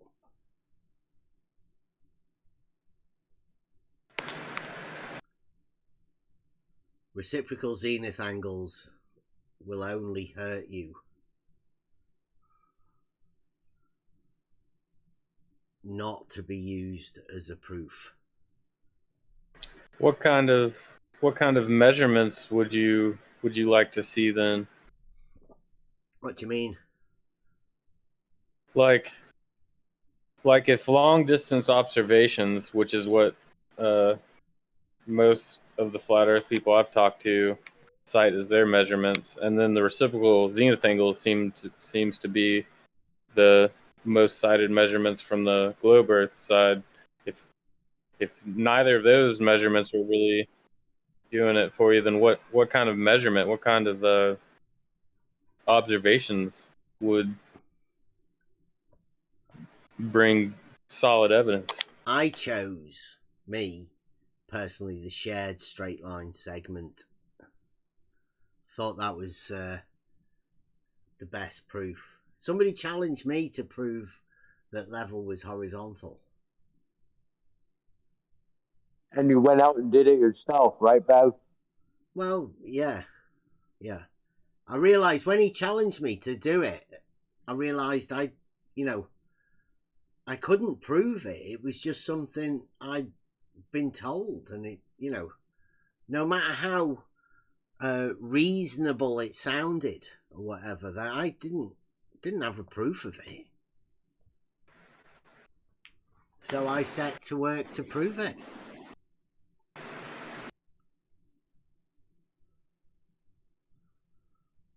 And it's been a great ride.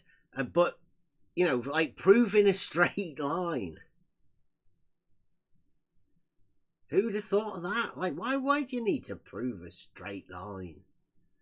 I'll tell you why. Because in the dictionary, somebody said that level curves in a dictionary. No, they and didn't. They take the dictionary as their gospel. It doesn't say that level curves in the dictionary. Okay. Well, when let me clarify, Bev. I'm really sorry.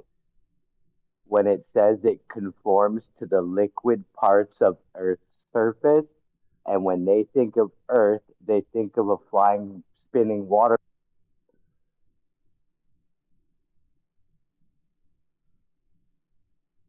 I think you cut out. Sorry, my phone rang. I got cut off there. No problem.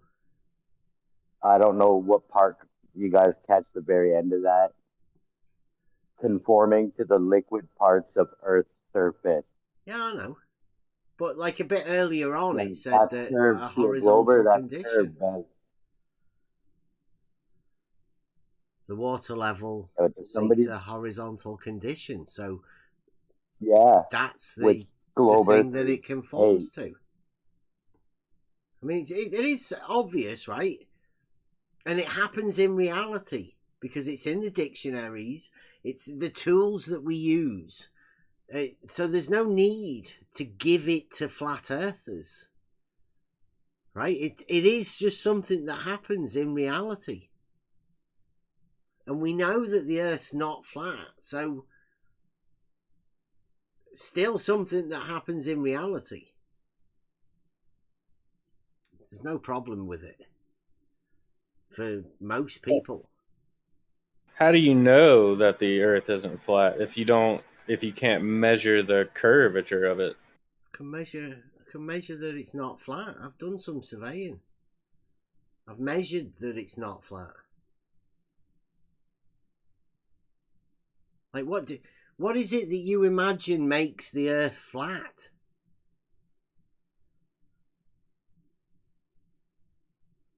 I mean, it looks flat.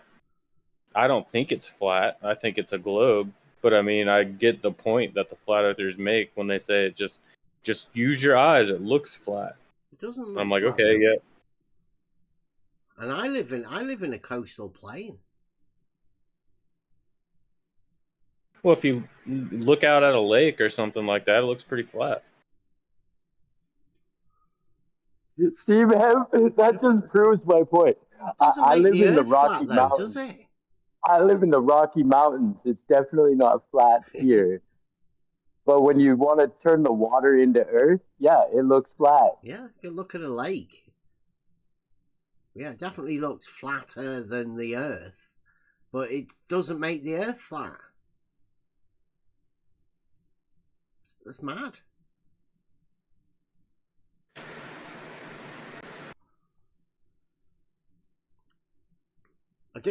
It seems more like, a certain group of people are looking for something, but I don't know whether you know what you're looking for. It's easy to say that the Earth's not flat, but maybe that's not good enough. Like, maybe you want something else. I mean, I guess I found a proof in level being horizontal. I mean, I'm okay. I'm good with that. It doesn't make the Earth flat. So I'm still good with it. Level is horizontal. Yeah. It's also a tool for establishing a horizontal plane of reference.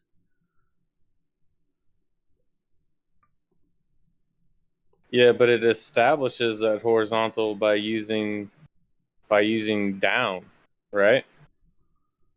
Yeah, proof of the straight line is through a shared straight line segment.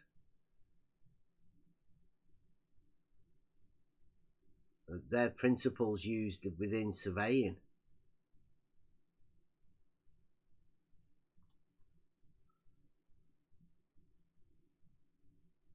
I mean, straight lines, we're allowed those, aren't they, in the globe? Yeah. But to get a horizontal line, like if you're in like New York City, like in the middle of the city, you can't see the horizon, but you can get a horizontal line by using down, the vector of down. You can get a horizontal line anywhere using a water level, even using round corners, right? You don't need a sight line. All you need is a tube long enough, and you can establish two equal altitudes, 2 points that you can guarantee they are equal.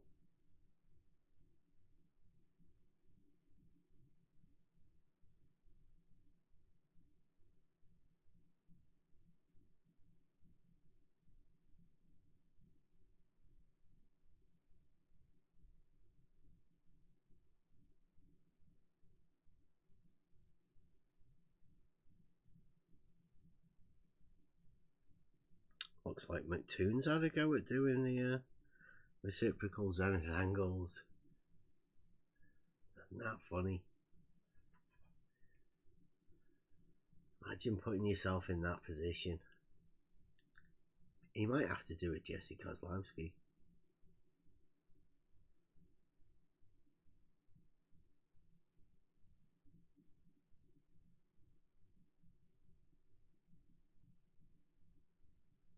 If somebody said that they had an unbelievable proof, impossible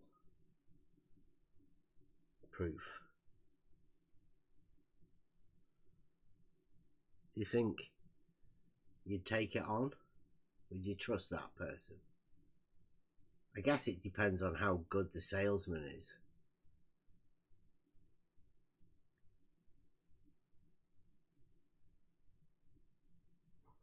Or how stupid the recipient is of the scam. Could you call it a scam?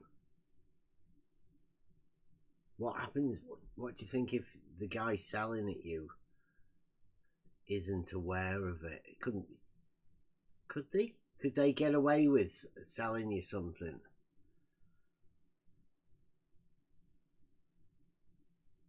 It just literally makes no sense. On a has to be.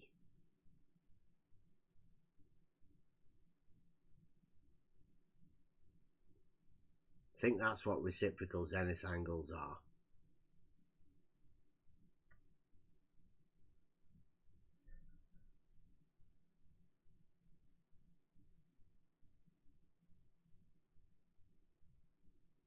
Got all fancy pictures and everything. It's gonna be good. Right, I'm gonna do one more of me songs and then I think we'll get off for tonight. It's been good. I will be back again. It's the weekend. Might even be coming live tomorrow. This one's called Shadows.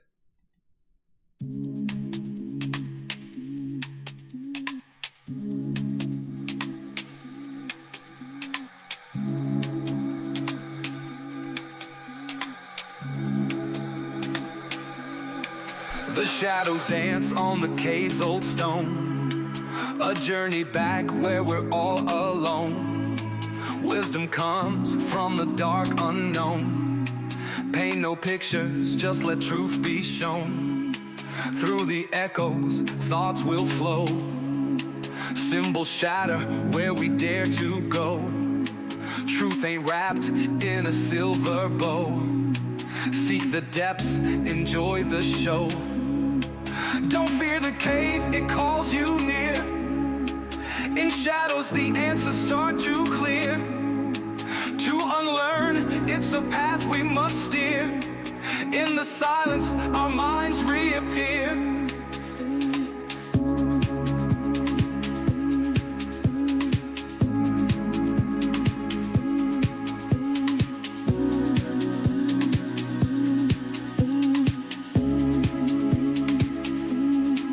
The wise man knows what he can't see. What's hidden lives in the mystery. In the dark, there's a clarity. Lost in shadows lies epoche. Blank pages we hold as we descend. Through the layers we slowly transcend. Understand, not to comprehend. In the journey, the mind will mend. Don't fear the cave, it calls you near. In shadows the answers start to clear. To unlearn, it's a path we must steer. In the silence, our minds reappear.